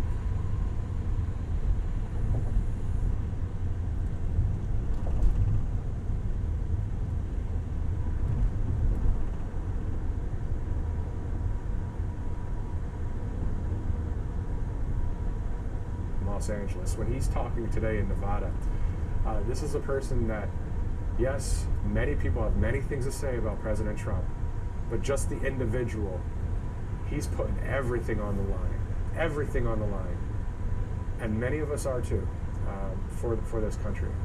So it's not just a job. It's not just a job to be a president. It's not just a job to be in journalism. Sometimes you really feel and believe a certain way, and whatever we can do. I don't know if y'all as a can unit, hear that, but to help. All right, so President Trump to be in Nevada tonight again at 10 o'clock Eastern. He'll be speaking there live, of course, as we'll have live coverage in Nevada as we are here in LA. Tour, 3 states, 2 days. Yesterday in Tucson, Arizona, today in California, and then tonight in Nevada. So if you're just joining us here on Right Side Broadcasting Network, you're looking for President Trump, well, you came to the right place. It's 5.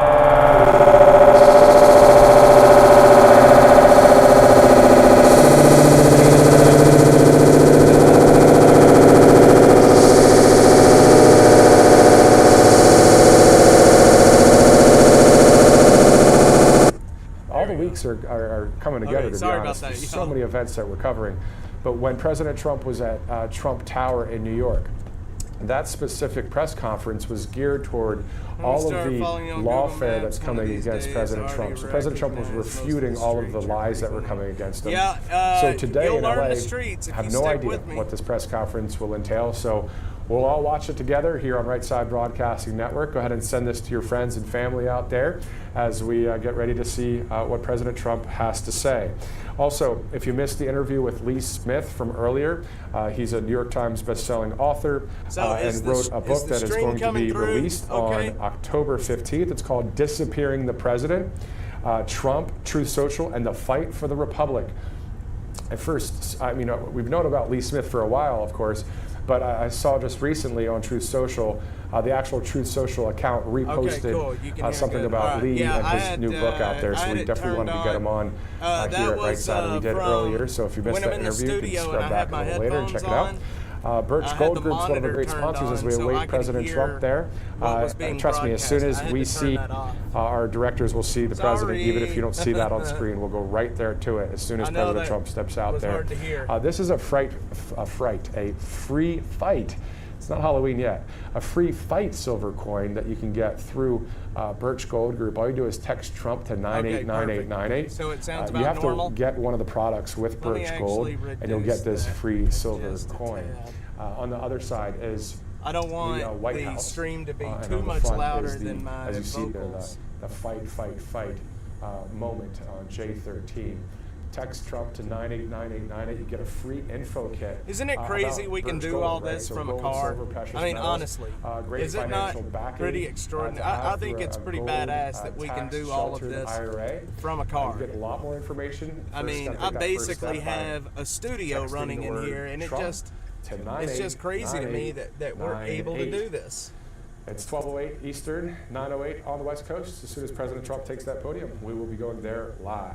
And later today at 3 o'clock Eastern, we'll have more coverage today from Nevada. Audio was messing up. It was. Yeah, I'm sorry. I had it set like I was in the studio, which is a lot different than out here. Rally tonight in Vegas. So President Trump I had it set like I was using my headphones. 10 o'clock on the East Coast, and we'll have that full coverage for you. Bobby Which Neely obviously and I'm Megan not. Kohler, getting ready for that a little bit later today. And again, hearing from all the people out there, it's going to be great to watch today with you as we watch as a country. I'm interested to see what Trump has to say. Hearing from I don't watch a whole lot of his press conferences, but they're building this one up online right now pretty well. What people are dealing with. So it's going to be interesting to see exactly why they're voting for what he's got. I got to run into this store real quick. Life better under President Trump, or can't hear you better now? Okay, perfect. We know what the answer is. Yeah, I'm sorry. Like I said, I had it set like I was still in the studio. Characters out there as well. I'm going to run in here and use the restroom really quickly. The guys out there wears a Trump tie and he's got a cowboy hat on. Hopefully they do not gets start everybody going, chanting for RSPN and Trump. And it's just fun, you know, fun personalities as well out there in Vegas. So tonight should be quite interesting to watch here on Right Side. It is neat. I love it, man. 10 after 12 on the East Coast. I mean, who else is running a show press conference to begin at from the front seat of their car? I think it's pretty live. Some pretty news interesting. makers are going to happen today in the sense of okay. There you go. You can see Carolyn Levitt posting. Let me run in, like I said, real quick. I've got to use the restroom really quickly. Happening soon, President Trump hosting a press conference in Kamala's home state of California. Kamala. You won't want to miss this. All right, so that's what we see at the bottom of your screen there too. Is y'all bear with me. To the podium of President Trump. So we're getting ready for that. And what I was mentioning just a minute ago was there will be a lot of news elements or news that may come out of this press conference.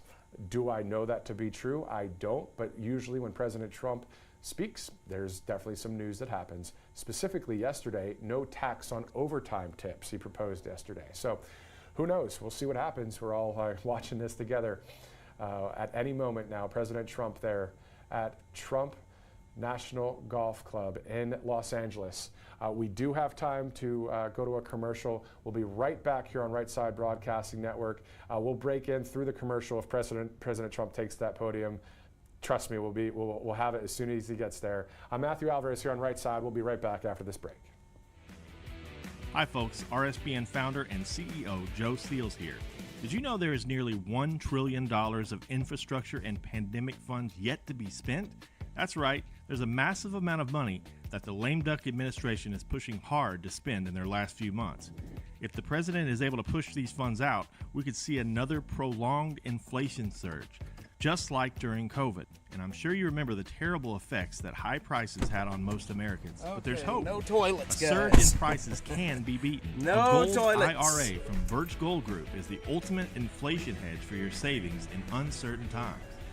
To see how to protect your IRA or 401k, get your free info kit on gold by there's more people that do these mobile 9898 shows. I don't really watch a whole lot of it. I need to. What is if you have any of their names, I would like to watch them and see what they're doing and maybe get some ideas about how to make this better. I would like to talk to somebody that's been doing this a lot longer than me, that can tell me what I can do different to make things more stable.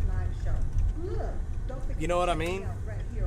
I'm gonna turn down that volume real quick because I don't want I'm hoping that's that one lady Silk and Diamond, or Diamond and Silk, or something like that. I forget what their names are, but one of them passed away, I think. Man, I gotta find a toilet.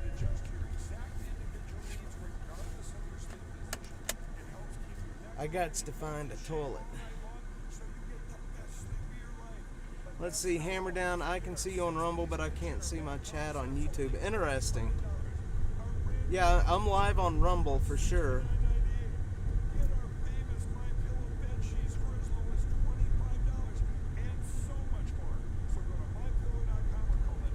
Let me try something here.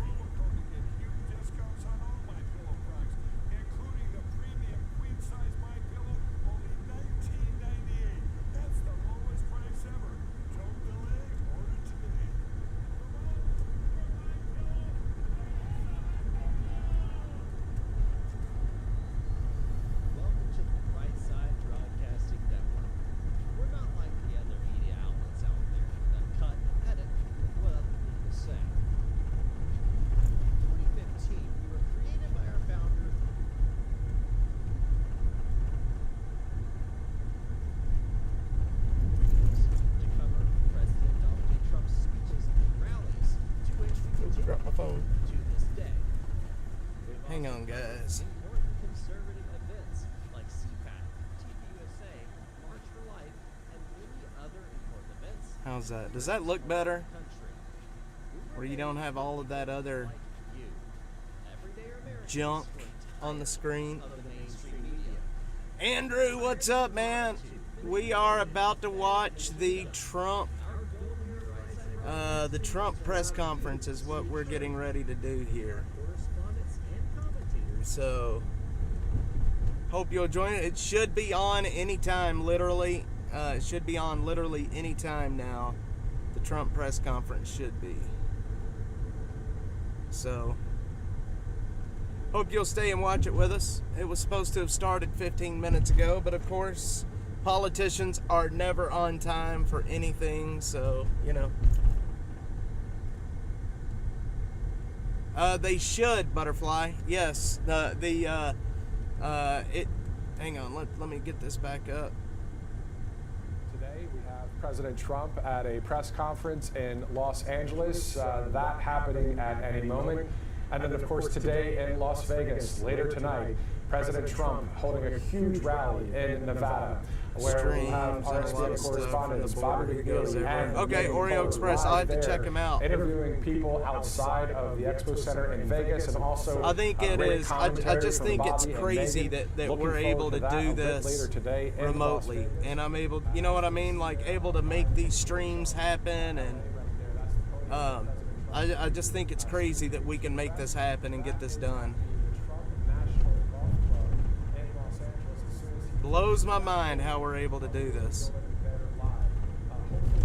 But I am very happy that it's nice when you can watch it on a 40-inch. There you go, Jeffrey. Are you watching it on a 40-inch right now? Well, I appreciate it, man. Really, really appreciate it. But I'm going to be quite honest. If I don't find a toilet soon, we may have an issue. We may have an issue. Thank you so much, Matthew. It's a pleasure to be here, and I'm honored. What did I do?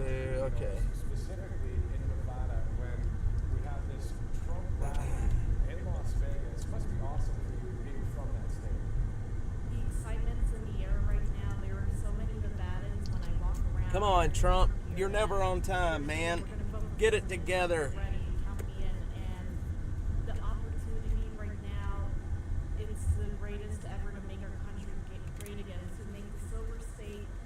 I'm probably going to get demonetized. They can't demonetize me. I'm probably going to get a hit for copyright for streaming this. And let's do this. Let's make America great Since again. I'm basically streaming it in its entirety. I mean, I am kind of changing it. I've got my video up, so it could be, I mean, it is fair use, but at the same time.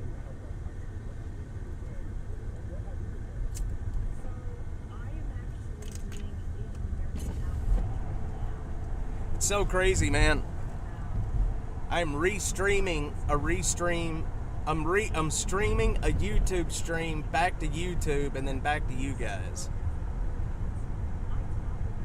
No, ain't my car seat. I have had to go for a minute, and I went into that place and they're like, no toilets. So that's a big problem, y'all. But I'm a big boy. I can hold it. I just don't want a Friday the 13th accident. I don't want a Friday the 13th accident.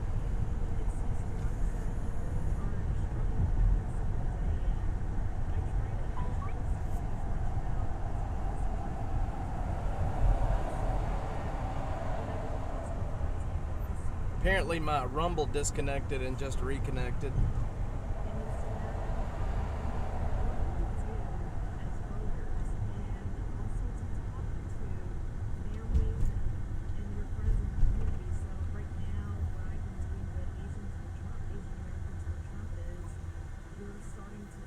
KM, there you go.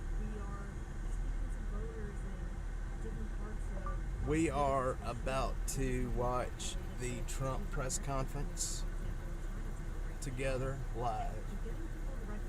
Come join me on the stream.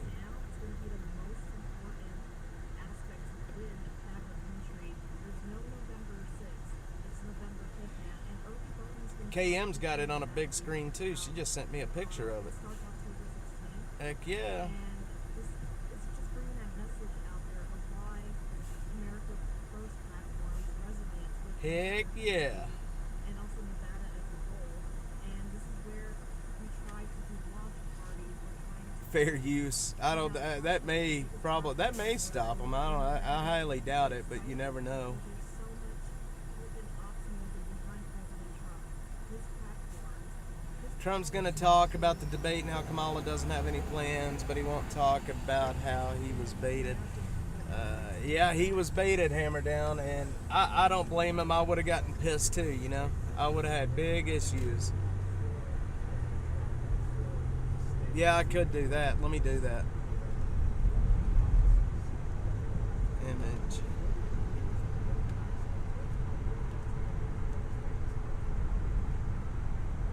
I was actually at the airport yesterday, and this is what I want on this side.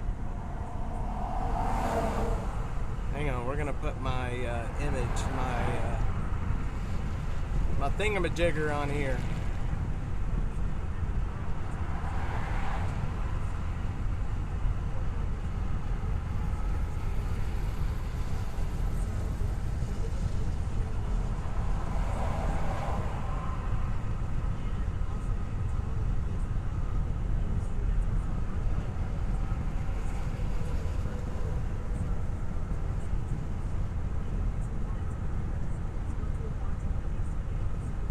Alright, there we go. We'll put that right there. Alright, Dash is on there again.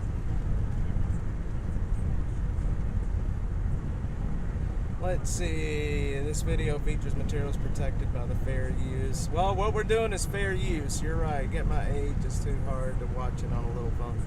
Man, I tell you, sometimes I hate watching streams on phones too. Franklin Park. 6600 South H35. And this message needs to come across to everyone who's undecided in Nevada right now. Please, President Trump. I just wished he would be on time. And you know that what on his first term. Now we got to bring him back into office on November 5th. I wished he was on time. I would like to watch this because he tends to go long on his streams. I mean, on his press conferences.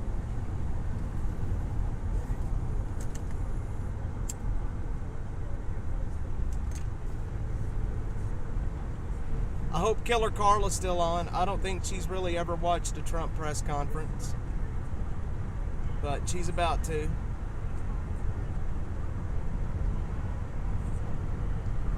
I'm bringing her over to the to the right side, so to speak.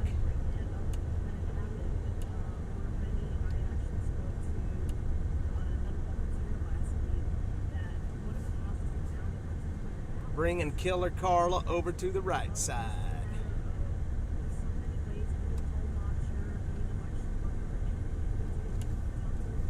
Oh man, here's one of these self-driving cars. Check it out. And there is nobody driving this car. Look, nobody's driving that car. It is driving itself. The Waymo or whatever they're called. There is no one driving that car, and that really bothers me.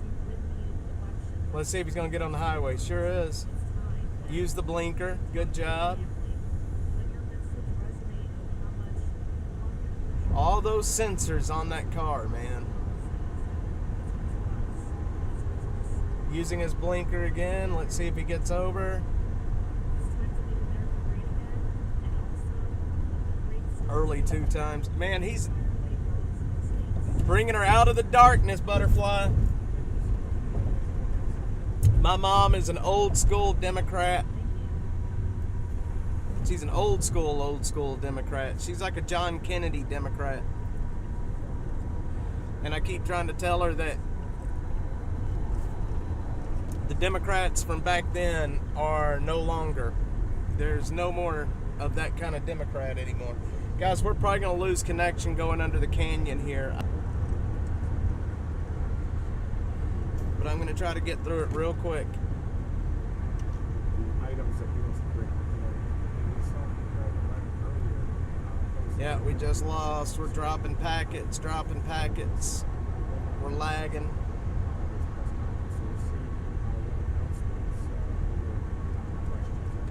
Here at this news conference, we'll bring it to you live as soon as President Trump takes that podium there, as it's 12:24 on the East Coast.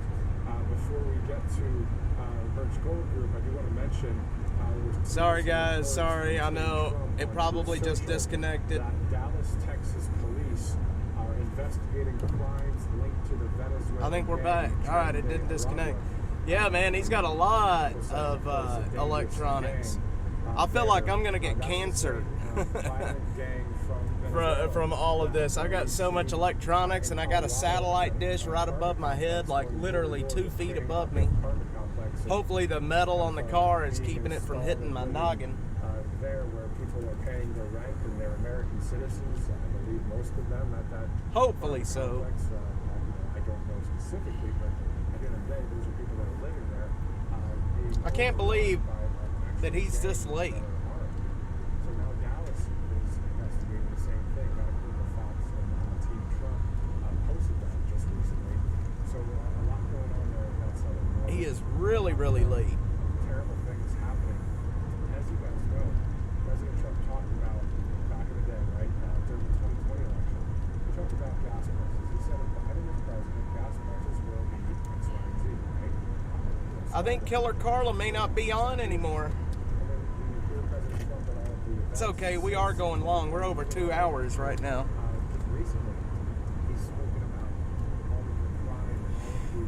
Okay, let's head back over here. I don't want to keep getting in trouble. So we're going to head over to here for right now until they start. All is good. It is. All is good. We haven't covered much of North Austin today, so let's head up to North Austin.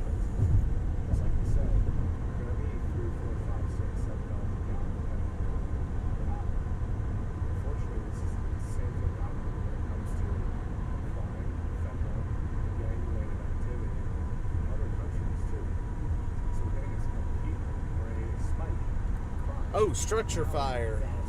We got a structure fire. 1913 Continental. Let's see where this is at. It's in Cedar Park. We're going to start heading that way right now. We got a big structure fire in Cedar Park. Let's head up that way.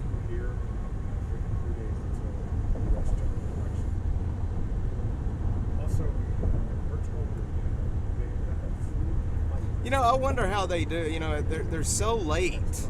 I just wonder how.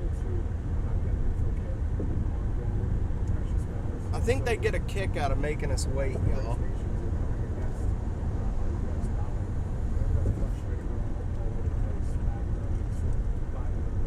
I think Carla's here. Good deal, Killer Carla. You're going to get to see one of your first Trump press conferences here in just a short time.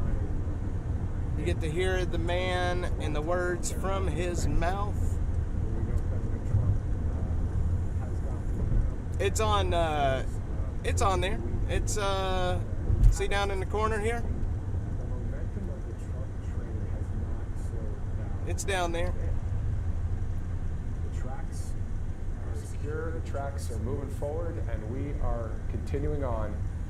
And the momentum is with we the people. There you go. Thank you, Butterfly. The free world, and the momentum is with President Donald J. Trump. So we'll hear what he has to say momentarily in Los Angeles. The press conference slated for 12 Eastern, 9 Pacific. Which Obviously, was 30 it's minutes a little ago. bit later than that, but we know President Trump will be showing up there at that podium. Director, if we could ask our camera operator to just kind of widen out and show us a little bit of the ocean or maybe the golf course there, just kind of give us a better vantage point of the area, just by maybe a how you like that? shot. I covered the RSBN up with Dash. It is a gorgeous area there. Is that I know bad? it's kind of Should I not foggy, have so done you can't that? see, but that is the ocean right there, the Pacific Ocean. A gorgeous area. Yeah, in LA, I shouldn't do that. for the Trump National Golf Club. in SoCal there in Los Angeles. Shouldn't do that we kind await of stuff. President Trump to take to that microphone right there. Carolyn Levitt saying, this is something that you don't want to miss. So we will see what President Trump has to say. So, in Los Angeles if y'all didn't just today. hear that, they just said that's something you're not going to want to miss. So I'm interested to see what he's going to say. Yesterday, California today, and then Picture Nevada goes later off today though. as well. Finishing up 3 states in 2 Talking about my days, camera? a total of Yeah, when I'm 71 using the electoral same votes between camera the 3 on states, different scenes, at stake.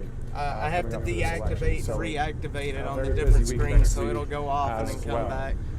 So you saw that interview there with Lisa Noeth and also with Lee Smith earlier today, a New York Times bestseller. We got to speak with him, which was great because he's someone that's on point. He's got his finger on the pulse of what's happening in this country. Come on, man. As does President Trump So, and many others.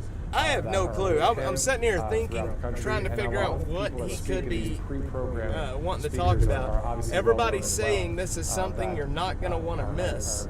So, trumping for Trump.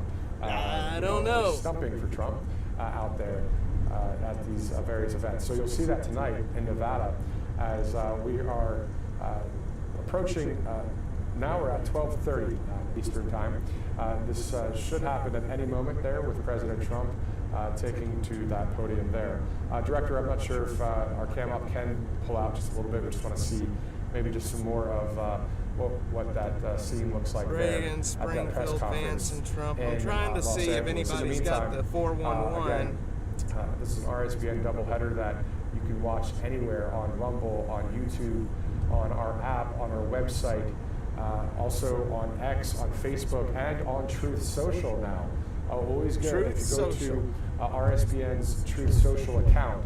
At the Trump top there, press you'll see conference. kind of 3 or 4 red lines kind of showing that it's live.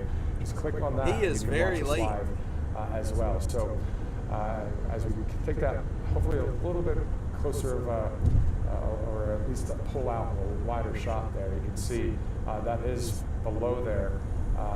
Maybe we can move with that lower third too and see the golf course. That's the Trump National Golf Club in Los Angeles right there as we await President Trump. Yeah, I don't know. He's about to give a. Nobody is saying anything about what it could be about. Right there.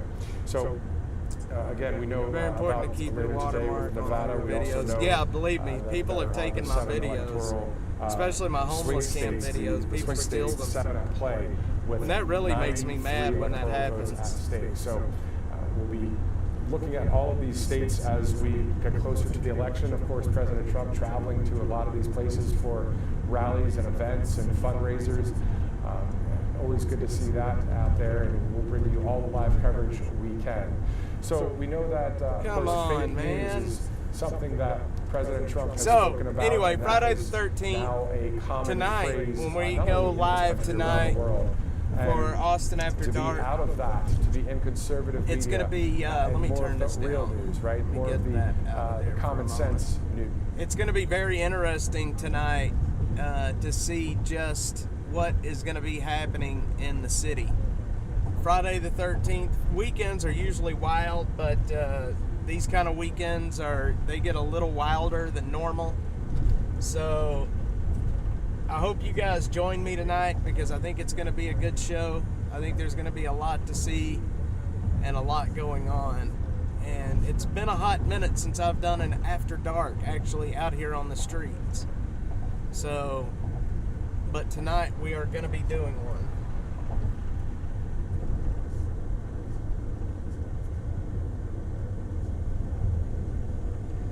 We are going to make it happen, Captain.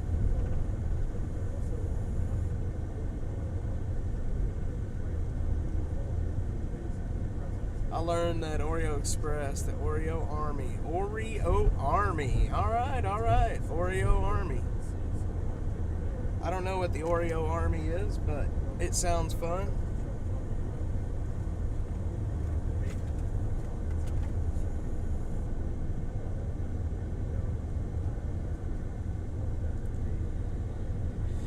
Okay.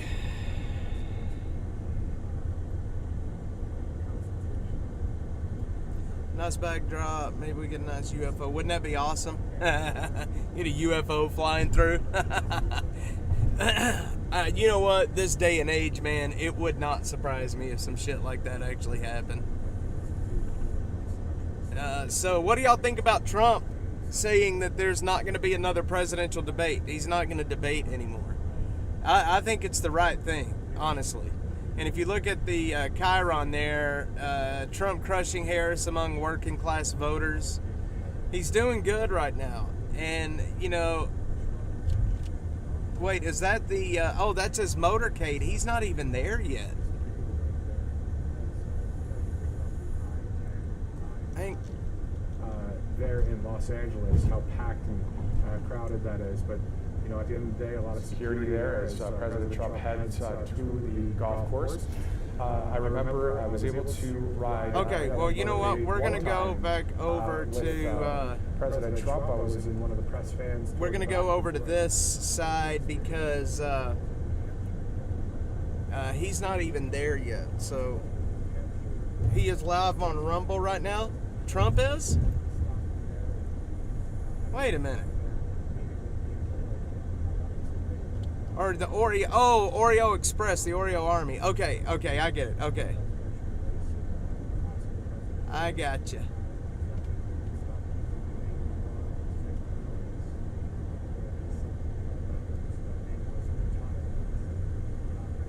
I gotcha.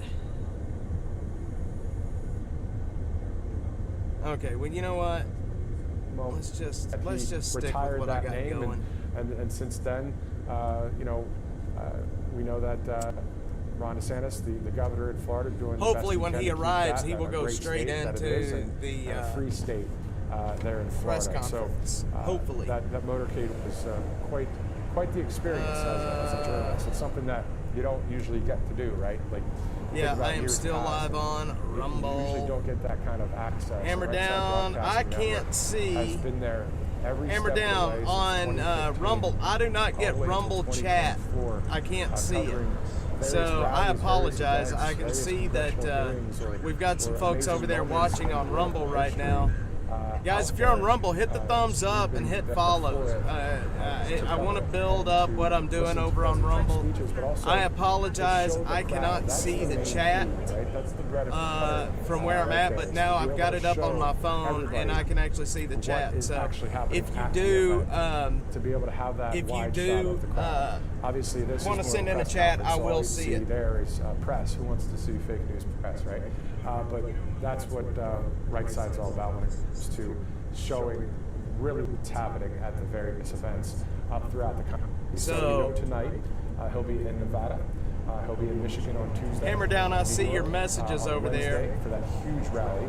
And you're right. You can't see that. For some reason, the September 19th through the 21st. For some reason, wait, is the volume too low too? We'll see which day he's actually slated to speak for that. So very busy week next week as we get closer and closer to the election. If you guys are over on Rumble, and we do have looks like 8 people watching right now on Rumble. That's not a whole lot, but you know, it's better than it could be. Prevent non-citizens from voting in our elections. So the SAVE Act needs to be passed. There's discussion about the attempted assassination as well. Trump doesn't want to do a debate. No, he does not want to do another debate. He has declined to do another debate. I'm not here live with you. I have to be able to be contacting sources there on Capitol Hill in order to speak accurately. Oh, well, you can send a rant too. That's interesting. Fake news. I'm going to be real with you here and let you know what I know. You can send up to a $300 rant on Rumble. That's interesting. Los Angeles. So we are about 2.5 hours into our live coverage here. We shared with you a couple of interviews we had. Also, we'll be having some more interviews. Yeah, I don't know why my Restream bot is not doing what it should do. Will join us later today in our. All right, I see some security guys up there. That's good. That's slated for around 8 p.m. depending on pre-programmed speakers and depending on some other things. But we'll be having her live here. Also, Bob McNeil and Megan Kohler will be interviewing a number of people out there on the ground in Las Vegas, and including on that media ride here. Sometimes you never know which conservative political. Okay, we're gonna stop. There's a major accident right up here on Breaker in 183. We're gonna run up to running it so you get some thank you for points. listening to me here on Red Side There you go. Broadcasting Volume's Network. fine. All right. Waiting, of course, as you are, for President Trump to take to that podium there in Los Angeles, California. Well, guys, I'm sorry. I built this President up, Trump, and now he's just will be he's wrapping up 40 this minutes West Coast late now. tour, later tonight in Nevada. So we are hearing that there may be some movement going on. We did see that the motorcade driving some on, movement. on the We're highway getting close, on the way guys. to that event there. In the meantime, as soon as President Trump takes that to that podium, You know, we can go there I'll live, be but, honest with everybody. Let's thank, MyPillow.com. I haven't really watched too much. I'm just, I'm just not too into watching the politics right now. It makes me. I don't know what the word is for it, but I just do not like watching politics at the moment, and of course, so many great products. so I haven't really kept up on the goings on with Trump and such, but I do know that he's doing good. The one thing I wanted to say is when they had the debate the other night, and literally within like 15 hours, the mainstream or the corporate media was coming out saying that Kamala Harris has already got a bump in the polls because of that press conference. I mean, it's that kind of stuff that just shows you that it's all fake. The polling, I mean, it's all a bunch of bullshit. And I think that Trump is on track to take this next election. I really do. And the energy is there. People are sick and tired of what's happening in the country right now.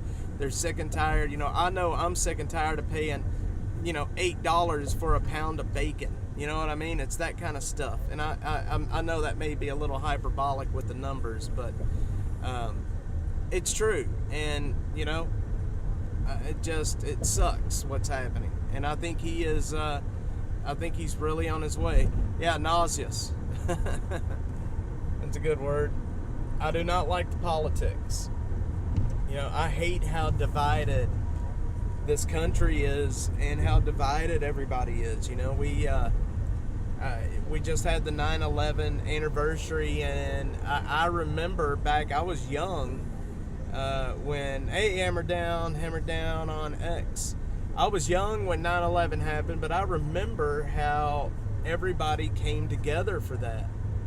You know what I mean? We were all Americans. I remember the Democrats and the Republicans both, they sang, I think it was the national anthem at one point. I mean, it was just really great.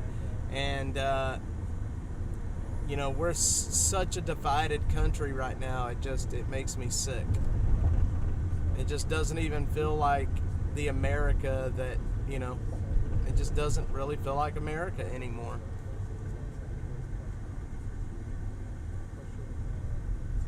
And I hate it. I really do hate it. I probably shouldn't have came down here.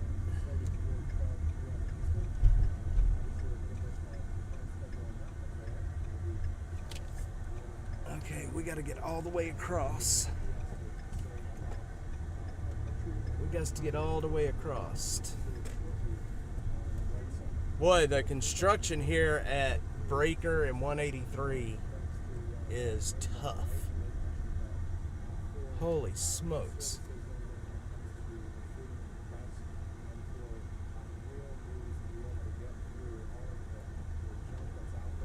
The construction here is rough. $8 for a bag of Lay's. That sounds about right. There goes the ambulance. We're trying to get to that accident right now. That's where we're trying to get to.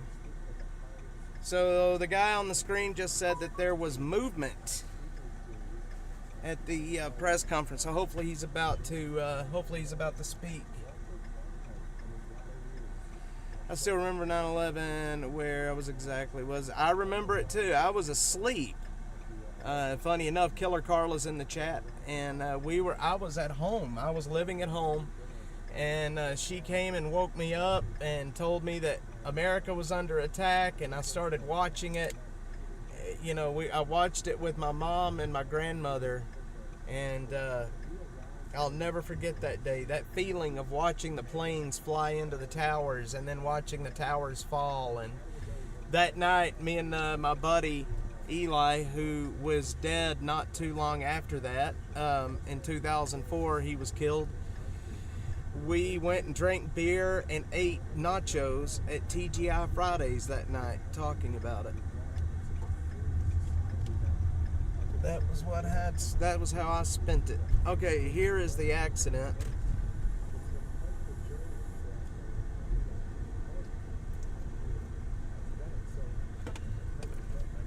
Let's see.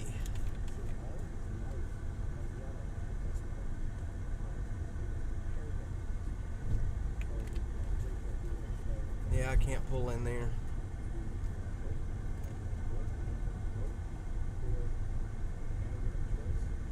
Looks like somebody might have gotten hit by a car. By my Vero. All right. I'm not sure what a Vero is, but good deal.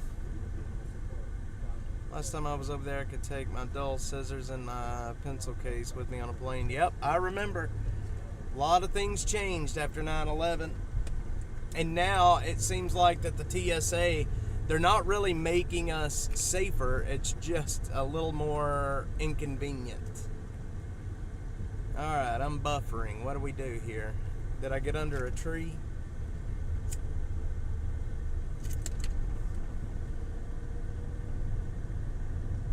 I'm buffering for some reason, y'all.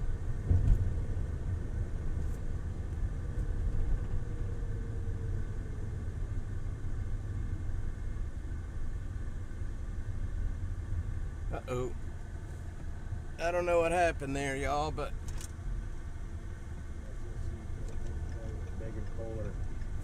Two people in there. Hello. Tommy McNeely and... Yeah, I know the camera. It's taking its time coming back on. Some people that are also on the right side of history here at Right Side Broadcast. I stopped in to get some kolaches in Pasadena, Texas. A woman came running out of that place hollering somebody hit the Twin Towers. I thought she was nuts. I can imagine. You hear that and it's like, what? No way, man. But yep, it happened, didn't it? Freedom and most pro-free speech, and wanted to show the crowds. It's as simple as that. President Trump was at these events back in the day, right? And they'd say that the mainstream. You worked at the AT&T call center back then. I remember it being on all. Yep. Well, Right Side Broadcasting. You worked at AT&T back then. Here we are today in 2024, 9 years later. Here just to share with you truth, but also. So is the restream still buffering right now, or events and hear from the American people? Is the RSBN stream buffering? I think it's all right now. I think it was because I went under those trees. Left-wing material to you, but instead common sense, freedom. I think it's because I went under the trees. Our country, land of the free, home of the brave, land of the free. So. We are here for you, and we love doing this because. Oh man, I got on the wrong. Keep the true narrative. I got on the wrong highway. Rapid response of the false narrative. Whoops. It keeps the true narrative alive, because if you take someone's speech, if you shut down freedom of the press, if you shut down freedom of speech, RSBN, then everyone may think. It's a certain way. I sure wish they would get this thing on the ball. I wasn't planning on being live this long, but I want to hear this and I want to watch it with you guys. So to have a voice, like many of you may have or may not have. Everything's fine. Good. To be able to speak. I think it's because I went under the tree. And our heart to I just about the country and about what we're facing. Politics. I've never enjoyed politics that much. And it's a very real thing. I've never enjoyed politics. And when I started doing this here in Austin, I got introduced to politics very quickly. It was sad, man. I mean, most politicians are fake. I know two politicians that I am really good friends with that I enjoy. being around, and that's Mackenzie Kelly and Matt McCowiak. I know a lot of people do not like Matt McCowiak too much, but you know, most of the other politicians that I've been around and I know are pretty fake people, and that's just the way it is. So it was my day. I see it was on all the call center TVs. Yep, it was a bad day. It was a very bad day. I need over. I need over. We're gonna go up, burn it.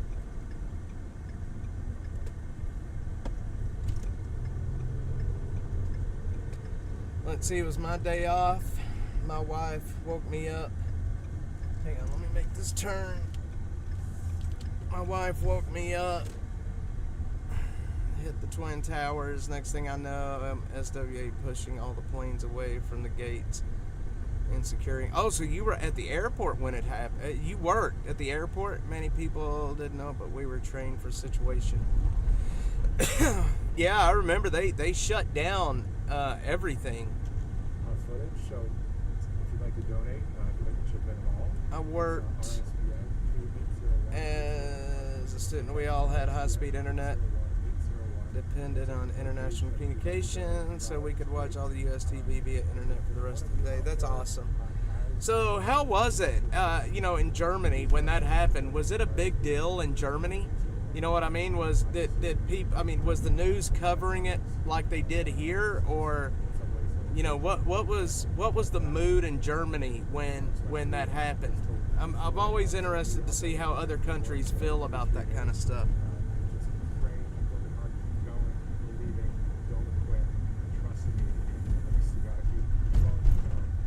Uh-oh. But if you do have an extra few bucks, please chip into RSBN 801-801 to keep the lights on, right? Keep everything going. Yeah, if you got a few extra bucks, chip into Dash. Keep the lights on, just like that guy said. He's needing you know, donations for RBSN, and I'm needing donations for Dash to keep us going.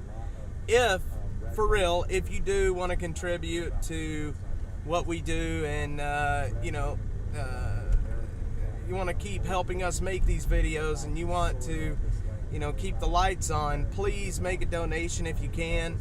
Down in the description on YouTube, pretty much everywhere, there is the ways that you can do that. I also have Bitcoin that's not in the YouTube chat. I have Bitcoin, and I redid my Cash App. So if you would like to contribute, it is very much appreciated. We're basically going day by day at this point, and you know, some days I don't know if we're going to be open the next day, and it sucks, but it is what it is, and I appreciate you guys. See, heck yeah, it was. You could watch every station; they would cover it nonstop. Well, you know, Germany, the Western, you know, the European countries, and the United States, very close. I mean, we're like sister countries. You know, and that's just the way it is. So they're talking about Trump is there right now. So let's go to yesterday's soundbite with President Trump. He was talking about no tax on overtime. Let's see here. No tax on overtime tips. Take this. Oh yeah, did y'all hear about that? Listen to this. I'm also announcing that as part of our additional tax cuts, we will end all taxes on overtime. You know what that means? How do you like that? Think of that.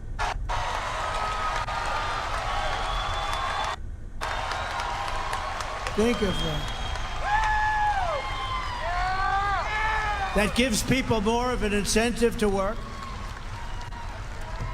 It gives the companies it's a lot easier to get the people. And you know, I went to some economists, great ones, and I said, what do you think? They said, it would be unbelievable. You'll get a whole new workforce by doing that. No taxes on overtime. Thanks, Butterfly. Thanks for posting that. The people who work overtime are among the hardest working citizens in our country. And for too long, no one in Washington has been looking out for them. Those are the people. They really work. They're police officers, nurses, factory workers, construction workers, He's truck gonna drivers, end and machine overtime operators. taxing. That's awesome. It's time for the working man and woman to finally catch a break, and that's what we're doing because this is a good one. And I think it's going to be great for the country. So that's why we will be saying that if you're an overtime worker when you're past 40 hours a week, think of that. Your overtime hours will be tax-free. Okay? Good? You're going to have it. I love it. That's good stuff, y'all. And on top of that, no tax on tips. So that's great for a place like... He got his butt whooped even though he answered most of the questions. Yeah, he pretty much did. And all the places across the country. I'm down for getting rid of property taxes. Taking a live look there in LA as it's So what do you guys think about him wanting to get rid of taxes on overtime? I think it's a great, I love it. I can tell you back before I did this, obviously I'm not working overtime. I'm lucky to get a paycheck at all right now, but when I was working as an engineer before this, I did, I was working 60, 70, 80 hour weeks, and it would be very awesome to not be taxed on that. Great again, of course, some of the things that we are hoping to see happen here in this country. Excuse me.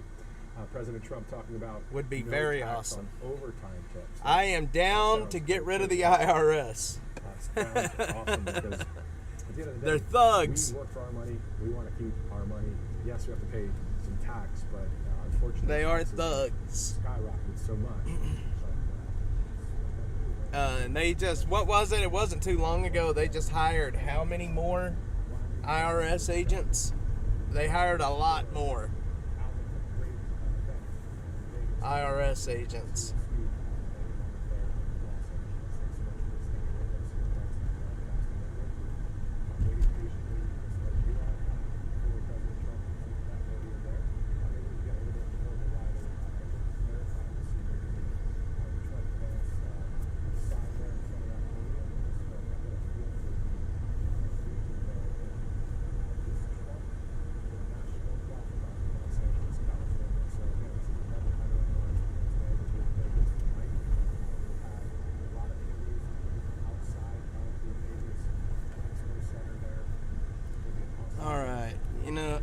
Greg Abbott has been trying to get rid of property tax. Yeah, and I don't, there's such a split in politics that it's never going to happen, man. I just don't think it's ever going to happen. I am so glad that in the great state of Texas, we do not have income tax, which that is pretty awesome, but I don't see them getting rid of property taxes anytime soon. Having worked at some of these press conferences, you always hear it maybe a 2-minute warning. Again, have not heard that or confirmed that, but when you do see people moving around a little different, you might have that happen. There's a Secret Service guy. You're watching live coverage right here on Right Side Broadcasting. As some here's some operators from the other affiliates, as you see there on your screen, getting ready. I mean, all of the camera ops, by the way, at Right Side Broadcasting, that's not one of them, but are rock stars who do such an awesome job. 85,860,000 employees for the IRS, and they're coming after you. That's not good, brother. Thousands and thousands. That's not good, my man. I think we should find you a really good attorney, because they are thugs. Maybe a general guess on how many miles our people have traveled covering President Trump from coast to coast, even all the way up to Alaska, down to Florida, New Hampshire, Iowa, Pennsylvania, Arizona, today in California, Nevada, Michigan on Tuesday, New York, for that huge rally in Uniondale on Long Island, at the old New York Islanders hockey arena. If you guys are from Long Island, any of you watching, even if it's 10 of you watching Long Island, or if it's 20,000, who knows the number, but the point is, let's see that Long Island event. Man, I am hot. It's getting hot here. It's only 89 degrees outside. What other channel can you view the streets and you get to hear my lovely personality talk to you? And I hope you guys enjoy my lovely personality. But you're not going to find this on any other channel.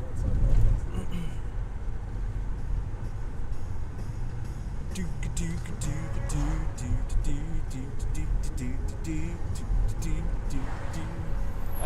no, it's not. I got a lawyer on it. Good deal, man. Well, you know what? Take care of that, because those savages at the IRS, man, they will, they'll come in and take anything they want. And it kills me how they do it, too. They just do not care. They're like the mafia. I think Jerry Seinfeld said that on Seinfeld at one point. They're like the mafia. They can take anything they want.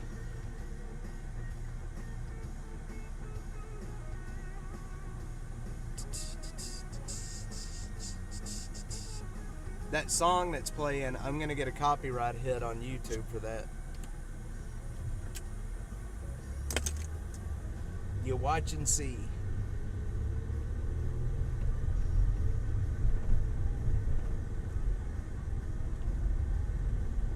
All right.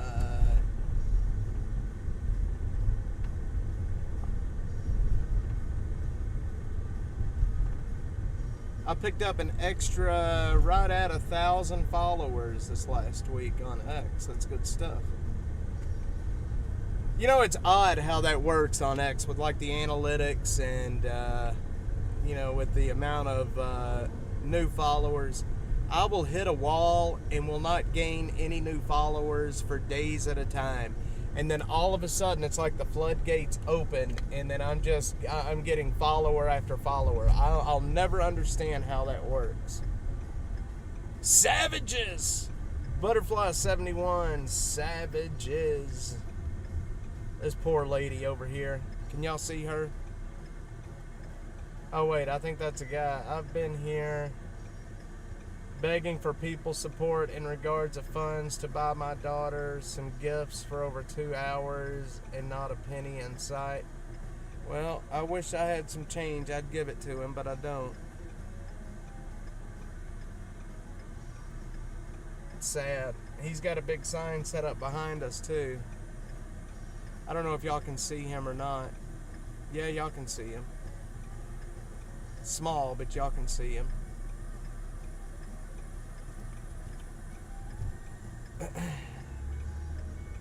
Poor guy. He just looks defeated.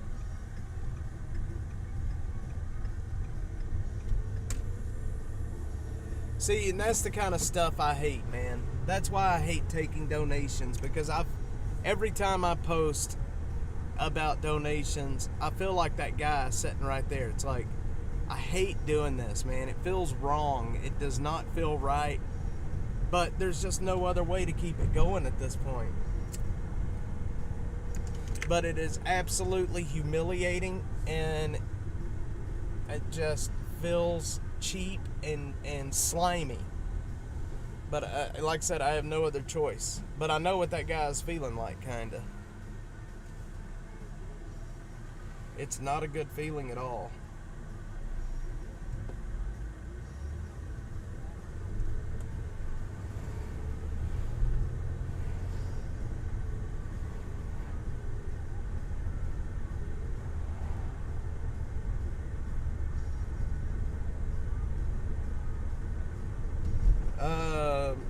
Let's see here. This should be going live anytime, man. This should be going live at any point now. That where the IRS wants me. Yep. They do.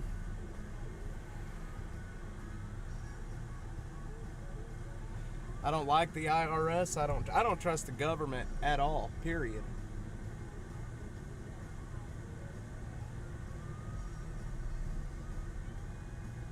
I'm only using 16% of my CPU at this point. That's good.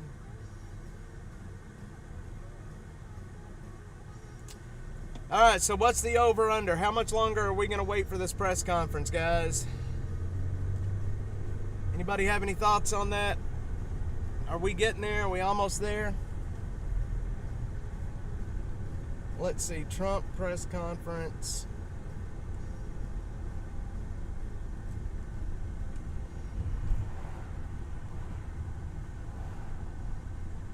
Los Angeles.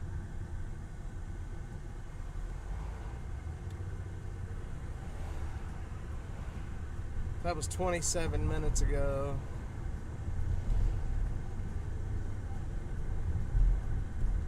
RSBN. Soon. Okay, so we should be any time now doing this press conference. You know, it's because you're homeless, and I know because I was homeless at one time. Yep. It's not the same. You're using it to help people. There's a difference. There is a difference, but it still just feels slimy and not good. You know what I mean? It just feels horrible. Jeffrey, that's not a bad plan. Well, he is over an hour late now. But apparently he is there. He is at the site, and apparently we're about to do this from what I'm reading.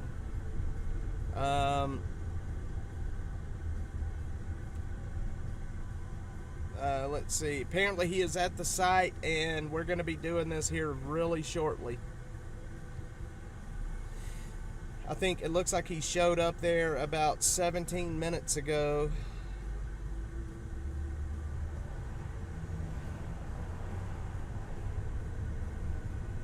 Well, I appreciate it. I'm trying to be interesting. I think people like to see. I think it's important to show people what's happening out here on the streets. I really do. Alright guys, going under a bridge. Y'all know what that means. Just bear with me for a sec. Just bear with me.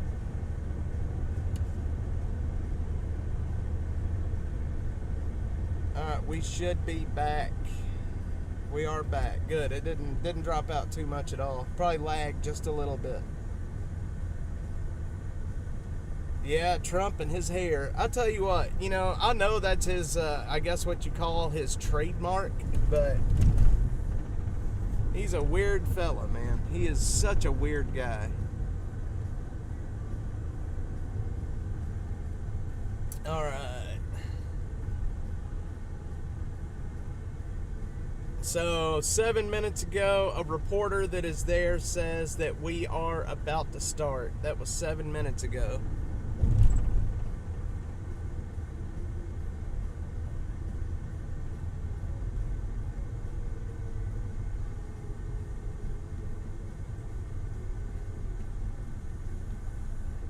Okay. Anytime, guys. Anytime now.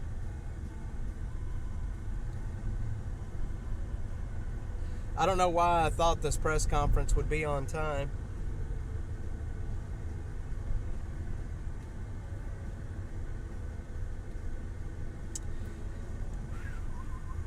Alright. Well, let's see if there's any calls up north that we can hit.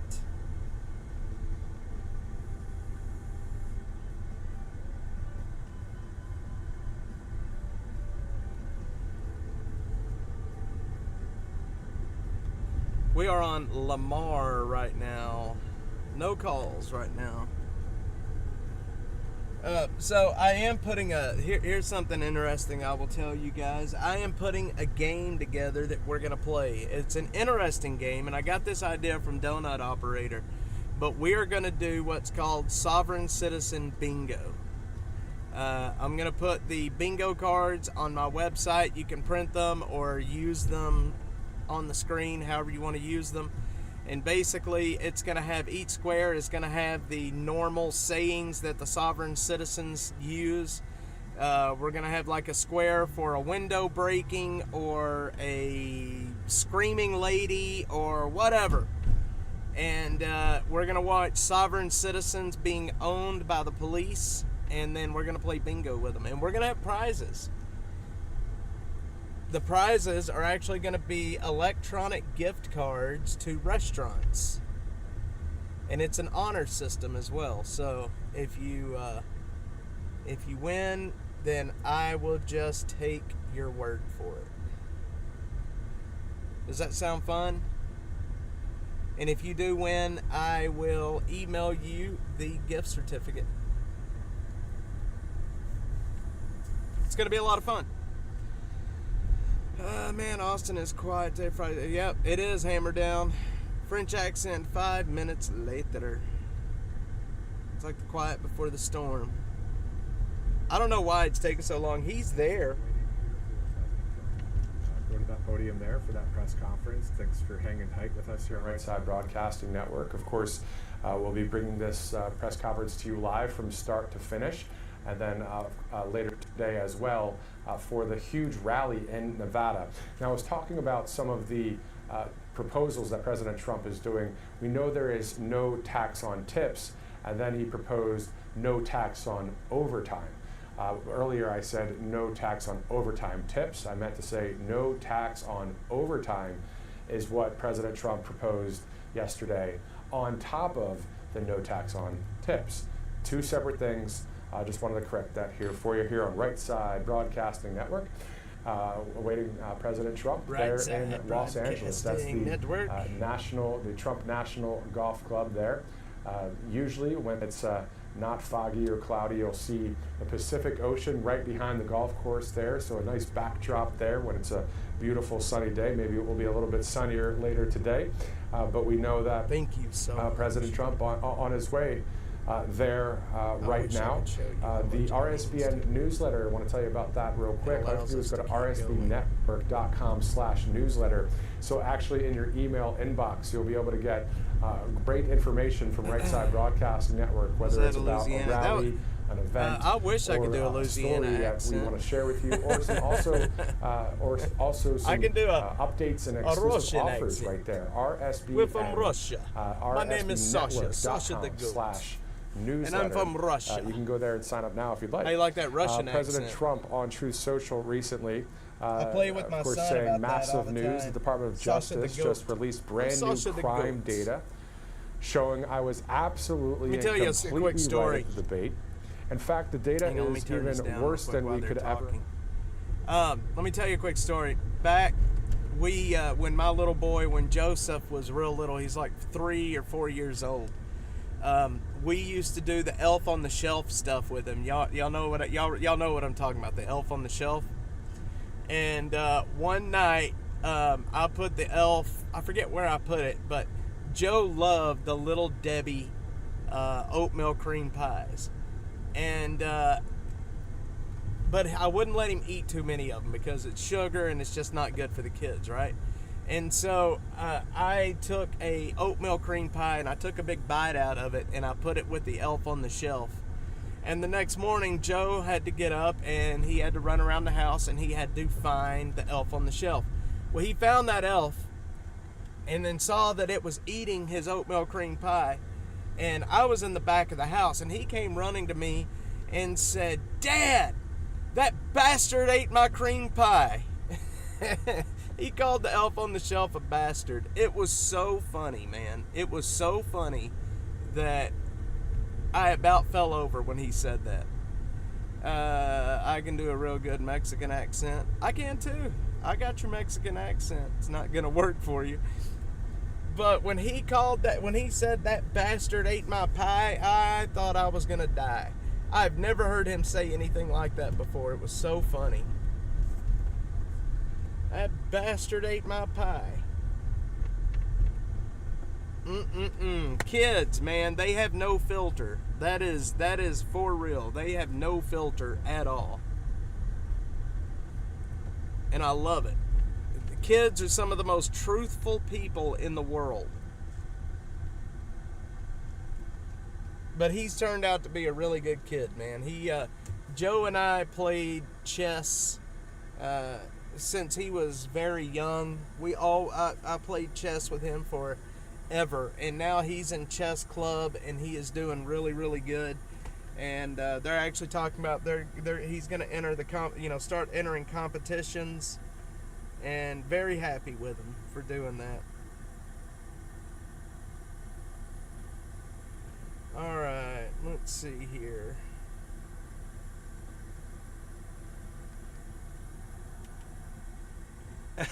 I busted out laughing too when he said that, man. I was like, holy shit. Joe? I didn't even know he knew that word, man. Oh, Jesus.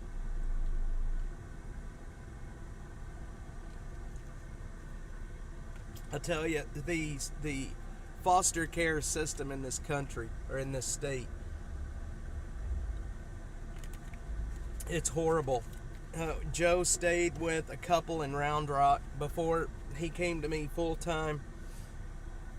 This was when he was real little. And Joe is not a fan of rats at all. You know what I mean? He's not a fan of rats or blood or anything like that. And when he would tell me that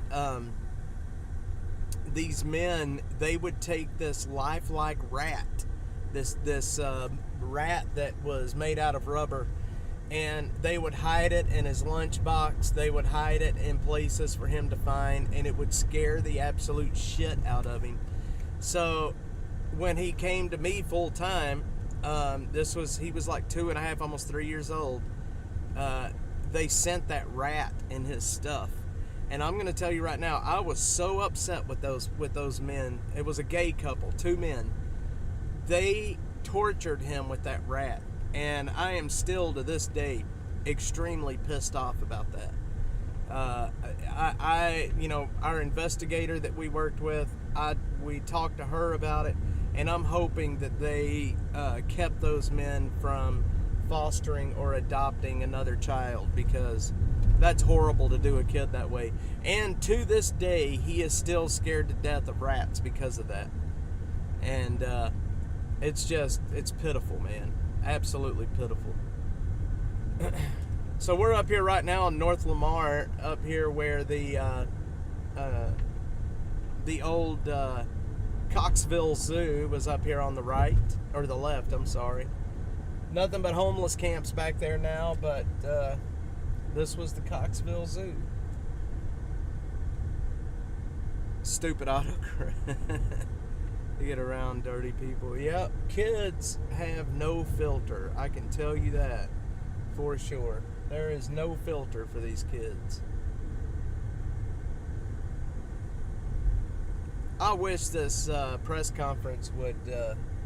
I wasn't going to be live for this long today, but I am bound and determined to listen to this press conference now. Yeah, I couldn't believe those men got away with doing that. I'm telling you right now. Butterfly, I think I'm gonna stream with him tomorrow. I'm gonna bring him out in the morning and do some. He loves coming out here and being on the stream and talking to you guys. It's like one of his favorite things to do, and he loves every one of you guys. And so I think I'm gonna bring him out tomorrow and let him do some streaming with me. Because he's doing really good in school right now, and I want to give him some positive reinforcement, if you know what I mean.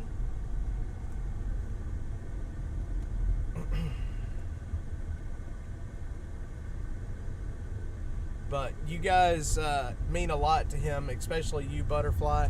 He loves you to death, and I've got to meet up with you and your husband. I got a shirt for you, and Joe wants to meet you more than anything. We got to get that done.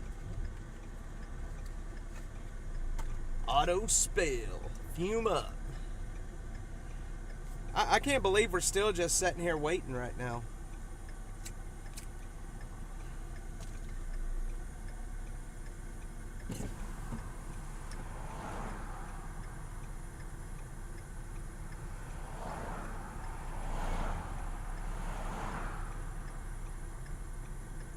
I really can't believe we're still just sitting here waiting.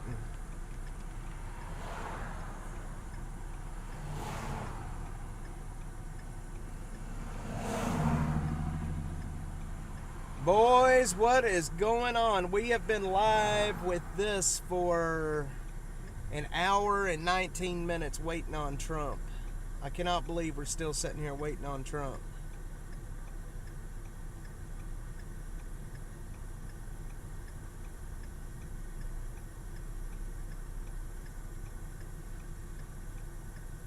It's so funny. They've had that up on the Chiron any moment for a long time now. So those beaver nuggets, don't want them to go stale. Eat them. Those beaver nuggets are good, good, good. Wonder what the cops are doing over there.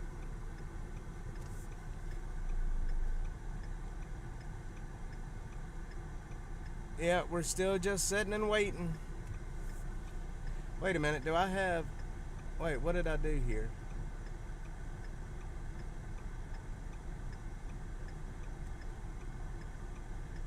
Are we back live? Yeah, we're back live.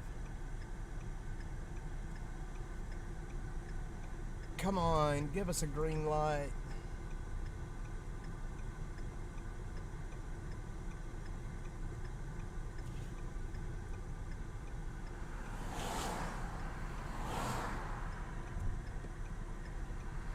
Still can't believe we're just sitting here waiting. I really can't.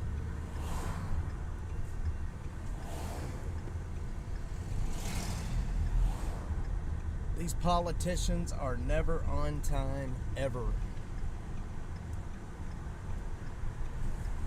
Killer Carla's probably sitting up there in her home thinking, what in the hell is this guy doing? We're just watching a microphone.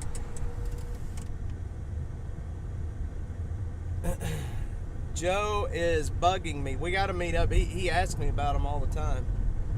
Joe's such a good kid. He cares about people, and I love that. He really does. He would, we would be out driving around doing things, and we would see a car accident, and he would, we would stop to help. And even at his, young age, he wanted to jump out and try to help as well. And obviously I couldn't let him do that, but he really cares about people. And I think that's a good, thing for a kid, especially at his age, to, really want to help people. It's kind of like when we go out and we're handing out water and stuff. We won't stop until we get all of the water handed out. And I think it's good that he wants to do that. Now his little brother, Cade, is getting old enough to where, man, a push mode edge right under 20. Man, I'm telling you, Trump, this guy is gonna make us wait. I wasn't gonna stream this long. I'm not kidding. I had no intention of going over 3 hours today, but at this point, I am bound and determined to stream this press conference. I'm not giving up now. He is an hour and 22 minutes late, and we are going to listen to it. One way or another. I cannot believe he's this late, but Jesus. Yeah, Joe is exactly like me.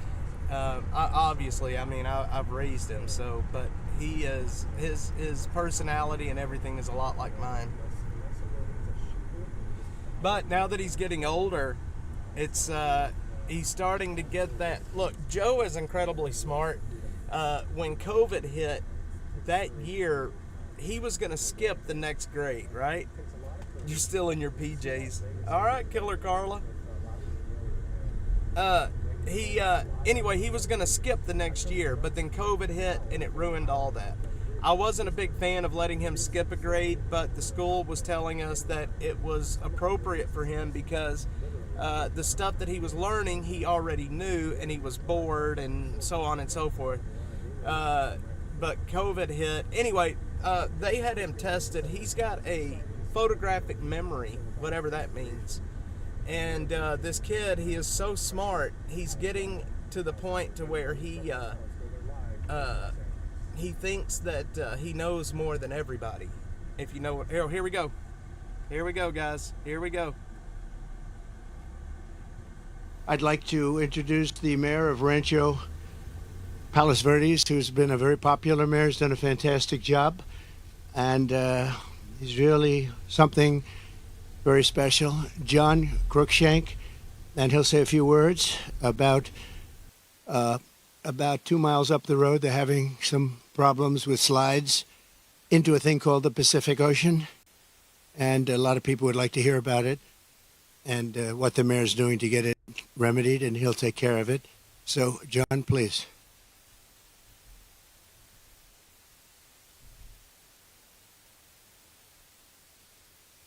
Well, I was only expecting to come speak with the president today.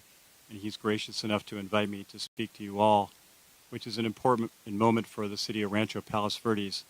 In 2002, the Trump Golf Course opened up here, and they've been a great business here in our community.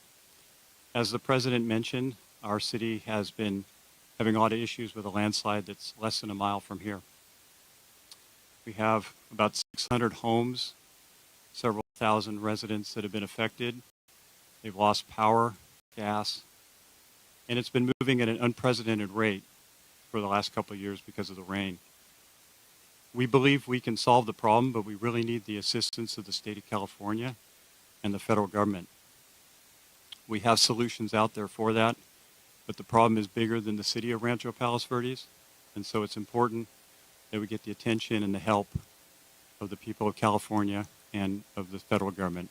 So I'm here to thank the president of having me here today. Obviously, I'm a tiny bit nervous. This is a very big deal. Oh, thank you. So anyhow, we very much appreciate you all being here, and of course, I know you're here for the president, but covering what's going on in our city is really important, and it's meant a lot to our community of 42,000 people, so thank you so much. The guy was nervous. I would be nervous too. I would be shitting bricks.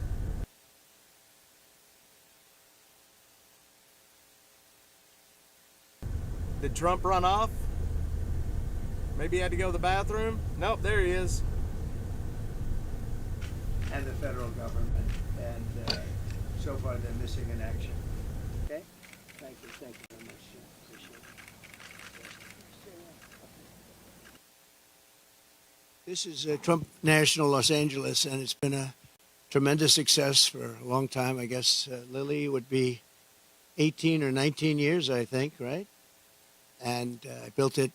And I have a little bit of a motto, but we never have to advertise because it's always loaded up with golfers, very good golfers. It's a world championship course. It fronts on the Pacific Ocean, as you can see. It actually fronts, very few courses front on the Pacific Ocean. There's Pebble Beach and there's some others, but I always say I have the ocean, Pebble Beach has the bay. The ocean's better than the bay. And this course is one of the best courses anywhere in the world, and it's done really well, and we've had a lot of fun with it, so it's been great. It's a major property, as you can imagine. We do also lots of weddings and lots of events, and in the ballroom right behind you. And people get married literally on a nightly basis looking over the Pacific Ocean. So we have something that's very special. We're proud of it. Well, thank you all for being here. Before we begin, I want to express my support for all of the families affected by the landslides in Rancho Palos Verdes. The slides are something can be taken care of. This area is very solid. But you go down a couple of miles down, you'll see something that's pretty amazing. The mountain is moving, and it can be stopped, but they need some help from the government, so I hope they get the help, and I'm sure John will have the help. And I want to thank the mayor for the great job he's doing. I tell that to the people, what a great job he's doing. I just met with the mayor and especially want to salute all of the public safety and emergency personnel who are working down the road, as well as the utility workers who are fighting to restore service to local residents. It's another thing when you live along the coast. Sometimes that happens. It's a little bit more difficult, but when they fix it, there's nothing like it. There really is nothing like it. I'm here today in California with a very simple message for the American people. We cannot allow Comrade Kamala Harris and the communist left to do to America what they did to California. The state of California is a mess with people leaving, and nothing's going to stop them. They're going to other states. Some are going to other countries. But what they've done, Gavin Newsom and Kamala, I'd almost say Kamala more so, she destroyed San Francisco and she destroyed the state. When you look at the kind of destruction that's taken place, it's all man-made or woman-made destruction too. It's things that should have never happened, but we're not going to let that happen.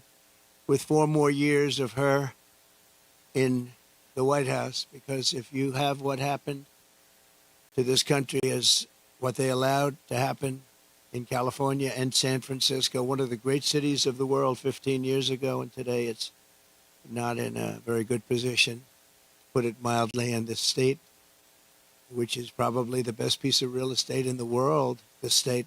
You have the sunshine, you have the ocean, you have everything. You have the perfect weather, the best weather, and they've hurt it so badly, so badly.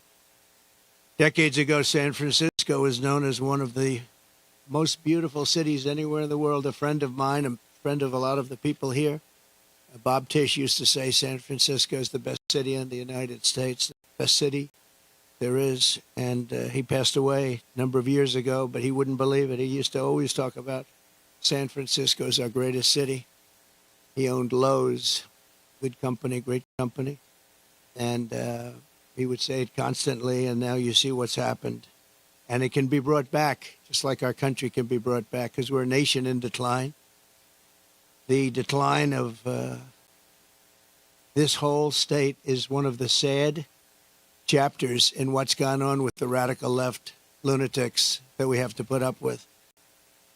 As the San Francisco district attorney, Kamala was the godmother of sanctuary cities. She was right out there at the forefront. And also the movement of defunding the police. She was there right at the beginning. She boasted, quote, "We are a sanctuary city and we always will be." Well, they're sanctuary cities of crime. One of the people that Kamala gave sanctuary city to and put in as DA was Edwin Ramos, an illegal alien MS-13 gang member who savagely murdered a father and his two sons after mistaking them for members of a rival gang. She knew this, and she came to his defense. He had previously been arrested for robbing a pregnant woman and killing many, they say. Kamala refused to get him out of our country, and he went on to do very significant damage. She also gave sanctuary to illegal alien Ronnie Aguilera, who murdered a 14-year-old boy, nearly decapitating him with a sword. He enjoyed watching this take place with a sword by his hand. Kamala launched her tenure as DA with a San Francisco police group described as a, quote, fire sale for plea deals. They made plea deals. The only one they don't make a plea deal with is Trump. They go after their political opponent, especially when they haven't done anything wrong. You saw more charges were dropped yesterday in Atlanta, Georgia. It's all politically inspired. It's all against their political opponent. We won the case in the big case. They said the big case. I've completely won that case. The documents case in Florida. Case was thrown out with deranged Jack Smith, deranged prosecutor, that if he devoted his efforts to violent crime and to the border, which they should have, would be in a lot better position as a country. In one ordeal, Kamala gave only 12 years to a monster known as David Taylor, who got high on crack and murdered a 65-year-old mother with a hammer and a pair of scissors. He wanted to come out, and she wanted to get him out as quickly as possible. In another plea deal, she gave only 6 years to a man who killed a disabled veteran with a knife and then left his body to rot in a bathtub. Kamala refused to seek the death penalty. A gang member who murdered San Francisco police officer Isaac Espinoza during a traffic stop, very innocent traffic stop. She didn't have the decency to call his family, never did, to explain her decision. Why would you do this? Why would you give such leniency to somebody that just killed the police officer, but her son? This was a major reason why the San Francisco Police Officers Association has refused to endorse her in every single case since she became district attorney. The police don't endorse her. She's got virtually no endorsements now, but I have almost every police group in the United States. We just got the endorsement of almost 400,000 police. You saw that the other day. The Fraternal Order. and it's the largest police group in the country.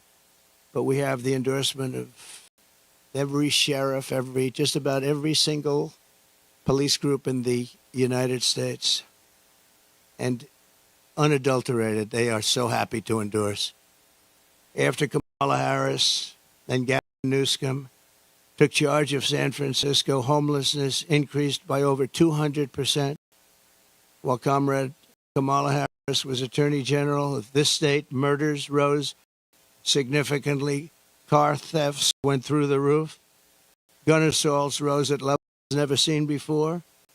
And forcible rape went up by much more than the 73% that they reported. As Attorney General, she defined child sex trafficking, assault with a deadly weapon, and rape of an unconscious person as nonviolent crimes. She put them in a new category as nonviolent. Now, as Vice President, she's facilitated the largest wave of sex trafficking and human trafficking in history, the history of our country by far. And in case you don't want to write about it, but you should, because it can be no bigger scandal than this, we have, under this administration, 325,000 migrant children are missing.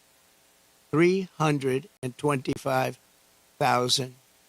In other words, take your biggest stadium in California and you could fill it up 5 or 6 times. Those are all missing children. Many of them are dead. Many of them are sex slaves and slaves of different nature. But her destruction of the law and order in California did not end there. In 2020, Kamala Harris proudly endorsed defund the police. We're going to defund the police. Anybody that was even in favor of defunding the police for 1 month, let alone her entire career, should never be president of the United States. She supported a plan to cut the LA Police Department by at least $150 million and ideally more. This is when your crime in LA was reaching very significant heights. Today, it's at the highest level it's ever been. Harris also endorsed the Marxist, Soros-backed prosecutor, George Gascon, to be district attorney of Los Angeles. And with Kamala's support, Gascon has unleashed hell upon the residents of Los Angeles, absolute hell. Kamala supported Gascon's decision to stop prosecuting criminals for trespassing, disturbing the peace, making criminal threats, loitering to commit prostitution, and resisting arrest. And these are some of the best areas in your state. They were left alone. They were protected by him, actually protected by him. They've been trying to get him out for a long time, but she helped. And this is where she's coming from as president. This is where she's coming from. This is why all of her policies changed. She was anti-fracking. She was anti-everything. And all of a sudden, she changed. Even the first question she was given at the debate gave one of the dumbest answers. They were asking about pricing and would you be better off today or 4 years ago? Prices have gone up at numbers that nobody's ever seen before. And just the concept of being better off, she didn't give the answer. She talked about when she grew up, nobody knew what the hell she was talking about. And based on the polls, it didn't work because Rasmussen, as you probably saw, just came out and they just lifted me up by 6 points for president, which is one of the biggest increases they've ever had in one little short period of time of a couple of days, up 6 points. And I thought the debate was great. I thought I did very well, but I was fighting 3 people. I was fighting the crazy left radical lunatics at ABC, I think considered the worst, by me, considered the worst broadcaster out there. George Slobodanopoulos, that whole group, they're bad. And I lost a lot of respect for David Muir. He came at me with things, and we'll go over it in a second, but I was right about the crime stats going way up. The fact is the FBI didn't report them, and we're able to keep the stats essentially flat. But new numbers came in. I guess somebody in government likes me because the new numbers were just released, and you'll see the kind of numbers that we're talking about. went not only up, but up at record levels like nobody's seen before when everything was included. And thanks to Kamala, since 2020, crime and drug overdose deaths here have skyrocketed by 40, 50, and 60%. And murder has reached an all-time high. We don't want this for our country. That's why I'm doing this. I don't like doing this, other than I know you all have the nicest view you're going to ever have. But somebody's got to explain this to them. There's a radical left, Marxist, communist, fascist. As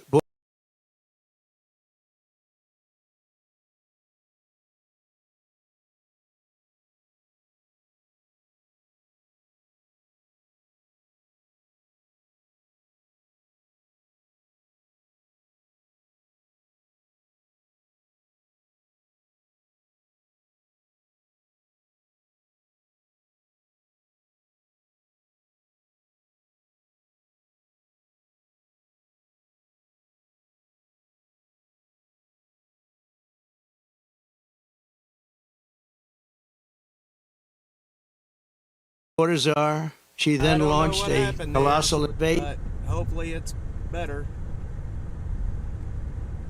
Dang satellite. I'm sorry, guys. Of California's southern border. Just yesterday, the Wall Street Journal reported that a Venezuelan gang is expanding its deadly reach in the United States.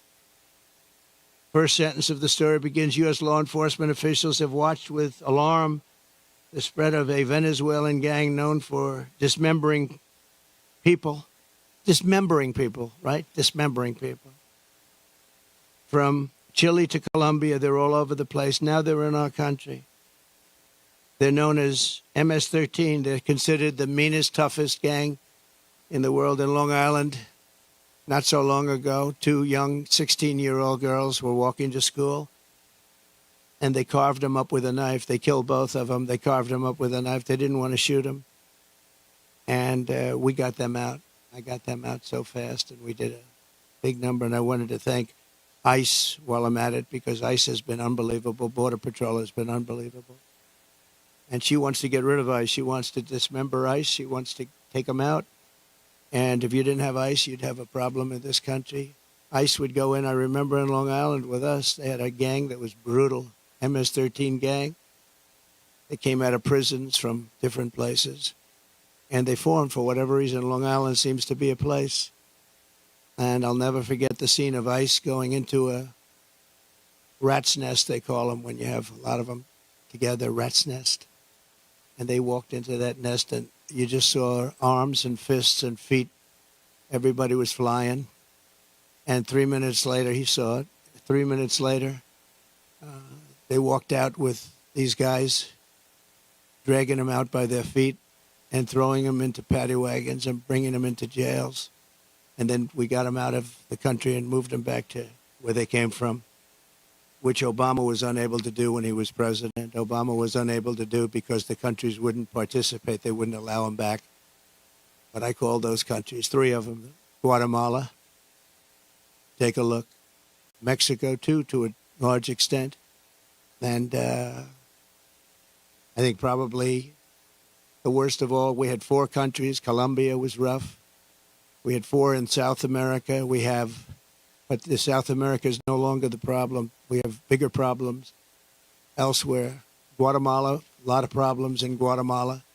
A lot of bad people coming out. We called, I said, let me speak to the president. I told him, you're not getting any more foreign aid.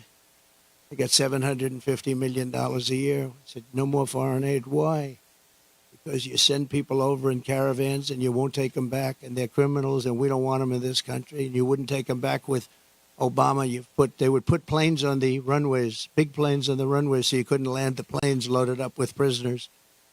And I said, that's okay, you can keep doing it. We're not paying you 10 cents. And they called me back 20 minutes later, one of them the next day, three countries. And they said we would be honored to take MS-13 back. We like them very much. We're wonderful people. And we got them out by the thousands and thousands. We got them out. And that I attribute to ICE and Border Patrol. They're incredible people. Not only is Comrade Howard, I mean, if you take a look at this. But not only is Comrade Kamala allowing illegal aliens to stampede across our border, but then it was announced about a year ago that they're actually flying them in. Nobody knew that. They were secretly flying in hundreds of thousands of people. Some of the worst murderers and terrorists you've ever seen. They were taking anybody that wanted to come in.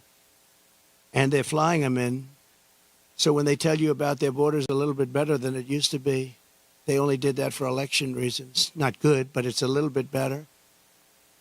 But they don't tell you that the flights are still coming in here, bringing in thousands and thousands of illegal aliens, and they're being dropped into the midsection of our country, because all states are really border states right now. And I'm the border president. I solved it in 2016, probably got elected because of that in 2016.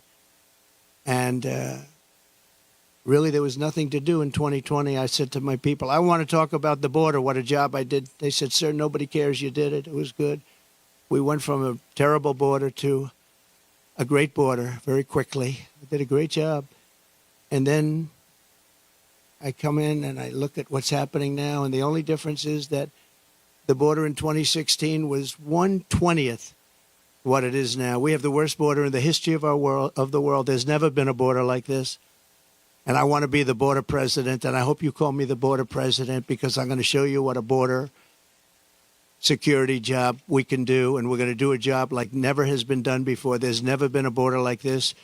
I believe the real number is 21 million people are here, and many are thugs, criminals. And remember this, if you go to South America and if you go to these countries that have taken their prisoners out of their jails to empty their jails and dumped them into the United States like we're a dumping ground, you're going to see their crime rates have gone down by 50, 60, 70, and 80%. If you look at Caracas, Venezuela, they took their criminals and drug dealers and rapists off the street and they dumped them into the United States of America. Dumping ground, they call it. We're a dumping ground for Venezuela because we have stupid people running our country. And you think Biden's bad? This one's going to be worse than Biden.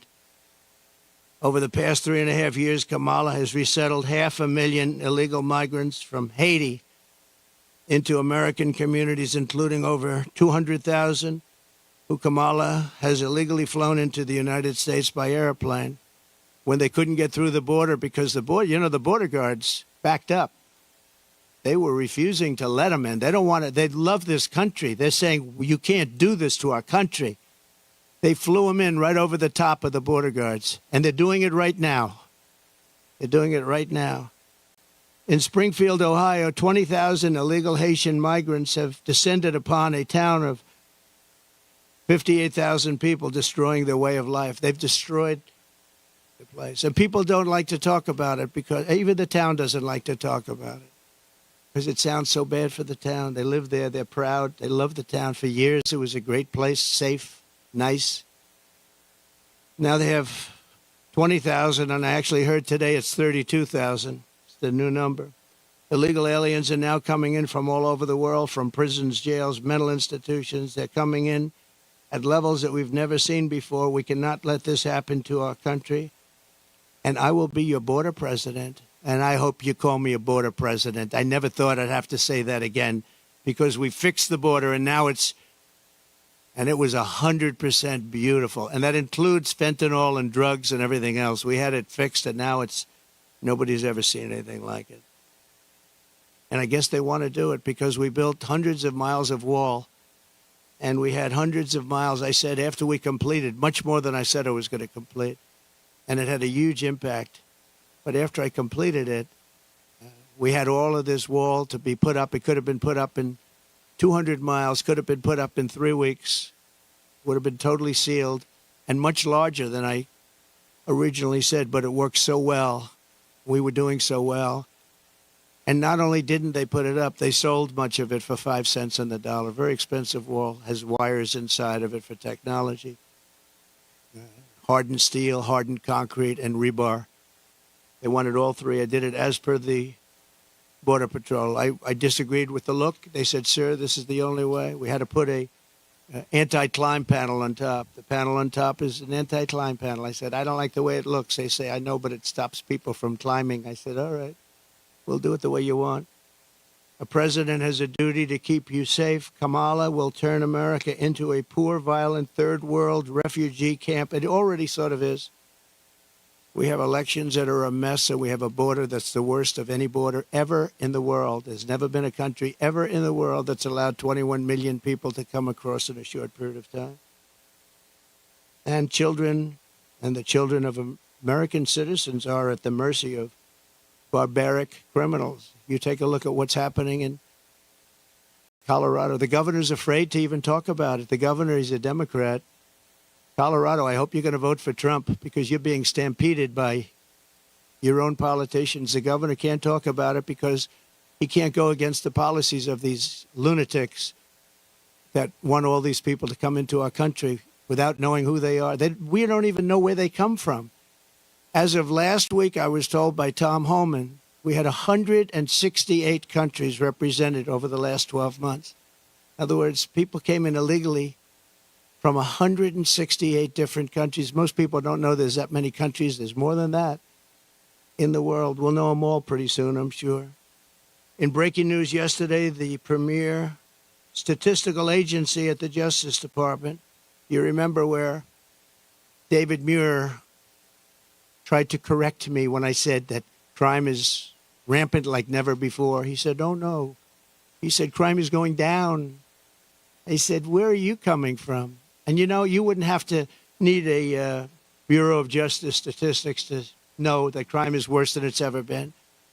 And I guess they probably watched the debate and they heard this foolish man, this foolish fool, make that statement to me that, no, crime is coming down. The FBI said it was coming down. The FBI defrauded everybody because what they did is they used statistics not including some of the worst areas and some of the worst cities. So the real numbers are from the Bureau of Justice Statistics, and they just released it. So I think they probably like me because they wanted to defend me from people that are not smart, from a guy who has good hair but not as good as it was 5 years ago, to be honest. And they just released brand new numbers, just out last night, late, showing that since 2020, so this guy, David Muir, was correcting me, the FBI. Now, the FBI defrauded, just like they defrauded on the jobs, 118,000 jobs that didn't exist. The FBI, in this case, defrauded. So violent crime, just out, nationwide is up 40%. Rape is up 42%. Car theft is up 42%. Aggravated assaults are up 55%. And violent attacks on strangers are up much more than 61%. So those are your numbers. See, those are the numbers. Now, I think he corrected me 11 times. Of the 11 times, I don't think he had the right to correct me at all. Didn't correct her once. Like on Project 2025, I have no idea about it. Had nothing to do with me. He didn't correct her. He knew that. Charlottesville, nothing was done wrong. All you had to do is read my statement one more sentence, and you would have seen that. Sean Hannity, Laura Ingraham, Jesse, all of them. Greg Gutfeld, they all took that and they corrected it many times. But they keep coming with the same lies. I'm going to save Social Security, and I'm going to make it good, and we're not going to raise the age, just as I did for 4 years when many Democrats wanted me to do something about it. And she'll go around saying, oh, Trump is going to do bad things to Social Security. No, she's going to do, because she's putting these illegal immigrants onto Social Security, onto Medicare, and she's going to destroy those programs, and the people are going to have to pay. But I'm going to save them. But David Muir said exactly, I quote, President Trump, as you know, this is after I made the statement that crime is at record numbers. President Trump, as you know, the FBI says overall violent crime is coming down in this country. Now, anybody that says it's coming down, when you look at all of the migrant crime and all of the other crime, and this doesn't even include most of the migrant crime. So it's up 55, 65, 75, and 85. One category is up 89%. And these numbers have just been released by the government. I appreciate the person that released him. I think he came to my defense, actually. But the people understand it. In fact, he was wrong. The FBI totally fudged the numbers. And I really believe it's actually a fraud what the FBI did. It's a fraud. And it was a fraud when the administration, I call it the Kamala, because I don't even know who our president is anymore. Where is this guy? They took it away. This was an overthrow of the president of the United States. This was a coup. He got 14, think of it. He got 14 million votes. She got no votes. She was the first one that lost, and now I'm running against her. They went in. I was 19 points up in the poll. I saw their poll. They went up after the debate with Biden. I have debates with everybody. But the first debate, we had two debates. We didn't have one. First, I had Biden, and he was 19 to 21 down. And they went, that's when they went, and they said, you can't win, you're going to get out. And he said, no, I'm not going to get out, which was his right to say. They said, well, if you don't get out, we're going to execute the 25th Amendment. And he said, like I said, I'm going to get out. And he hates her beyond any, I think he hates her probably almost as much as he hates me. I think he still hates me a little bit more. But he hates her. He hates her. He hates what she did. And, you know, when they talk about democracy, well, that's not democracy. He had 14 million votes. She had none. And she was the first one out of the 22 people or so that ran as a Democrat. She never made it to Iowa, first state. She never made it to Iowa. She was the first one out, and now she's running. So you tell me how that works. They wanted to be politically correct, that's all. But we're not going to let her destroy our country. In fact, the David Muir character, he's lost so much respect. Everyone's talking about him. He's a joke. And ABC News is a joke, too. But most of the fake news is pretty much of a joke. He said that the FBI, and he didn't know this, I guess, at the time. He probably did. But the numbers and the cities that weren't included in those numbers were Chicago, Los Angeles, San Francisco, Oakland, New Orleans, and many others of similar crime numbers. In other words, so they didn't include the worst crime numbers in the country. Look at those numbers. Chicago's not included. Los Angeles not included. So they could say the numbers are flat, but they didn't include the big boys. And that's a fraud on the public. And as I said, it was a fraud also, just like with the so it's 818,000 jobs that they said existed that didn't exist. And they thought they could hold the number off until after the election, anytime after November 5th. But that didn't work out because they had a whistleblower that released the numbers. And then you have Kamala's claim that she worked at McDonald's. She never worked at McDonald's. It's a lie. They went in, they investigated it, and the fake news won't report that. They won't report it. The only one that reported it was Fox, but the fake news won't. She never worked at McDonald's. She said she stood over those French fries when they were being fried, and it was so tough work. She never worked there. She's a liar. She's a liar.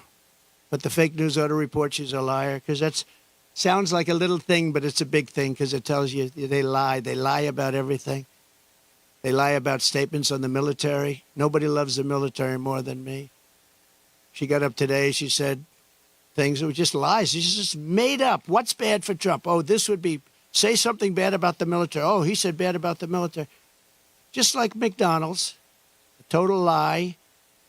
It's the way they do it. And her VP choice, I think, will go down as a catastrophic choice. Now, maybe I'll be wrong. I'll let you know on November 6th. But I can't believe that guy is an asset. They had other people that would have been. Comrade Kamala Harris and the communist left have also destroyed the economy and the quality of life all across this state and all across our country. As vice president, what she's done to our country is not even thinkable. California has the highest inflation, the highest taxes, the highest gas prices, the most illegal aliens, the most regulations, the most expensive utilities, and it ranks as the third worst state to start a business. It also has the most people leaving it. I love this place. Look at this. I own this. No partners, no mortgage, no nothing. I own it. And I'm talking so badly about the state. It hurts me to do it. I would never do this except for the fact that I'm running for president and I want to save the country. So I'd rather sacrifice this than lie or not speak. But think of it. I'm knocking the hell out of the state of California. I'm saying how bad she was and what a bad job she's done. What a horrible Governor Newsom has been. He's been horrible. So many people leaving. And I'm hurting my own property. And that cost me lots of money. But it's okay because this is unimportant compared to saving the United States of America. So I do it for that reason. But those are the numbers, what Kamala Harris's policies will do to America. The cost of living here is nearly 40% higher than the national average. And the cost of housing is 97% higher. And the national average is through the roof. And it all took place in the last 3.5 years because I had no inflation, essentially no inflation. And it stayed that way for 2 years. So it wasn't like, oh, gee, it was ready to pop. No, we had it done. We had it down to a science. We had no inflation, 1.4%, which is perfect. That's better than no. That's a perfect number. If you go to the economist, they said, because you want a little bit, but you don't want much. It's a perfect number. It was perfect. The country was perfect.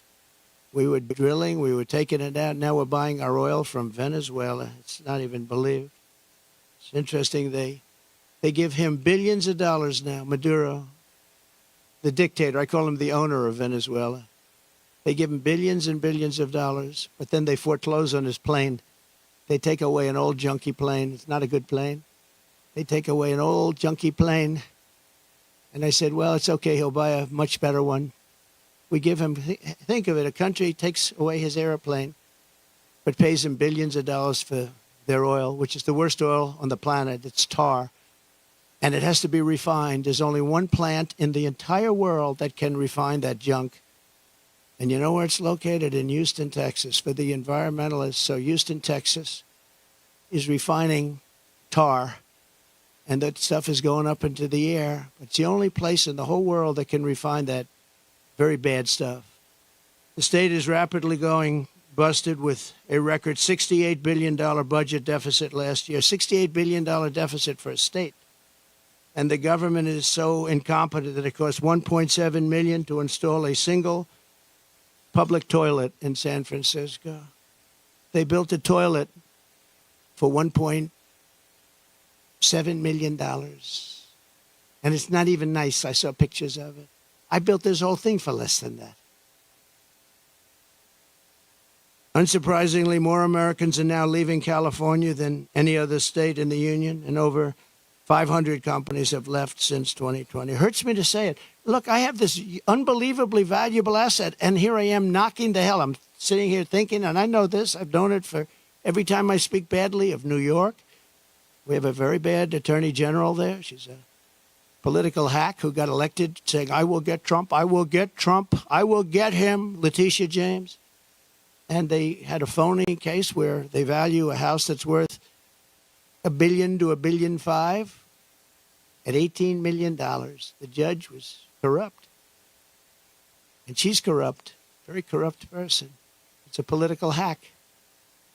And then we have the other cases that they're all headed up by the White House. They sent their people in, one person in particular, but they sent their people in to head up the cases in the state. They sent their people in from the DOJ in Washington, highest officials, to go to Letitia James, work there, get that started, and then go to the DA in Manhattan. But I think the appellate courts are going to see what's happening. I really do. I believe in that. But it's hurting New York because businesses are moving out of New York because of it. They used a consumer fraud statute, which has never been used before for this, to get me in New York. And I had no jury. You can't have a jury. You're not entitled to a jury. Nobody's ever seen anything like it. But I'm sure, I feel sure that the appellate courts will come in and defend, because otherwise our country is finished. Thing like that can happen. And no company wants to move into New York because of it. Very, very bad for New York. In the face of this crisis, the Kamala Harris Democrats in Sacramento, they're in Sacramento and all over the place, just passed a bill that I think the governor's rejecting. I hope he rejects, but I think he was given a lot of pressure. $150,000 home loans for only illegal aliens. But the fact that it even passed, I would imagine he'd reject it if he hasn't already done so. They also passed a law that allows state authorities to take children from their parents if they don't, quote, affirm their child's gender identity. When Kamala Harris said the values that she has have never changed, I really think that was probably the only true statement that she made. They've stayed true, and you look at what they are. They're the same as what they were 5 years ago, 10 years ago. They want to confiscate your guns. They want to take your guns away. They're going to take your guns away if I'm not elected. Anybody that owns a gun, if you vote for them, you're crazy. Any Jewish person that votes for Kamala is crazy. She wouldn't go to see the Prime Minister of Israel in Congress. Think of that, because she had a sorority party, which she considered to be more important. It's a big deal when a Prime Minister comes to Congress and speaks, and she doesn't want to go because she's at a sorority party. But that wasn't really the reason. The real reason is that she hates Israel. And I say that Israel will not exist in 2 years from now if she's elected president. And she'll be very happy if that happened. Israel will not mark me down. You know, they have a hat, and I didn't put it. They say, you know, Trump was right about everything. I've been right about everything. So I end on that, and I just want to say that I'm going to hopefully be elected. Polls have gone way up since the debate. I'm going to be reelected and come in for a second time. We did, as I said, much better the second time than we did the first, but some bad things happened. But we're doing it now, and more importantly, I'm looking to the future. We're going to make our country bigger, better, greater than ever before. We're going to turn it around. We're going to get rid of the criminals that have been allowed to come into our country and prey upon our citizens and children. I love Get Trump, them out. And it's an honor that you're here. If you'd like to take some questions. No?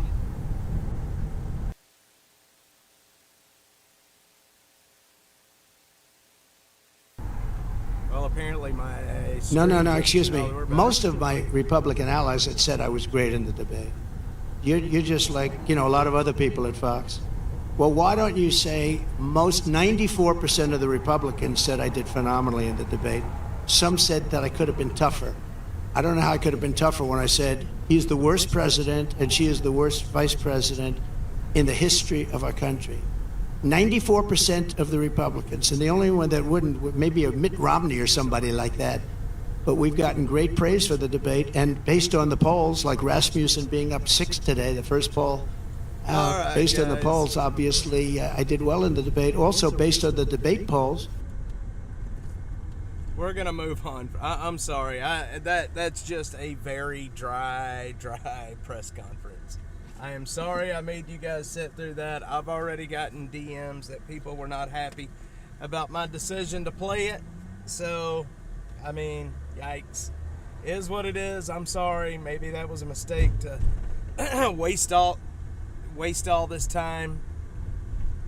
Austin streets I've had put up. I'm telling you, I've had enough too, Jeffrey. I have had enough of the politics. I got a couple of DMs, people saying like, dude, what the fuck are you doing? Like, why are you playing that? I thought there was supposed to be some big announcement. And, we listened to it all. He said, I'm going to end with this. So, whatever. It's the same old stuff that's been said over and over. Oh, I am too, Jeffrey. 100%. I will definitely keep voting for him, but I just don't enjoy the, listening to the political stuff. It breaks me down. You know what I mean? So, anyway. Well, guys, we have been live for 4 hours, if you can believe that. It's one of the longest streams I've done in a very long time.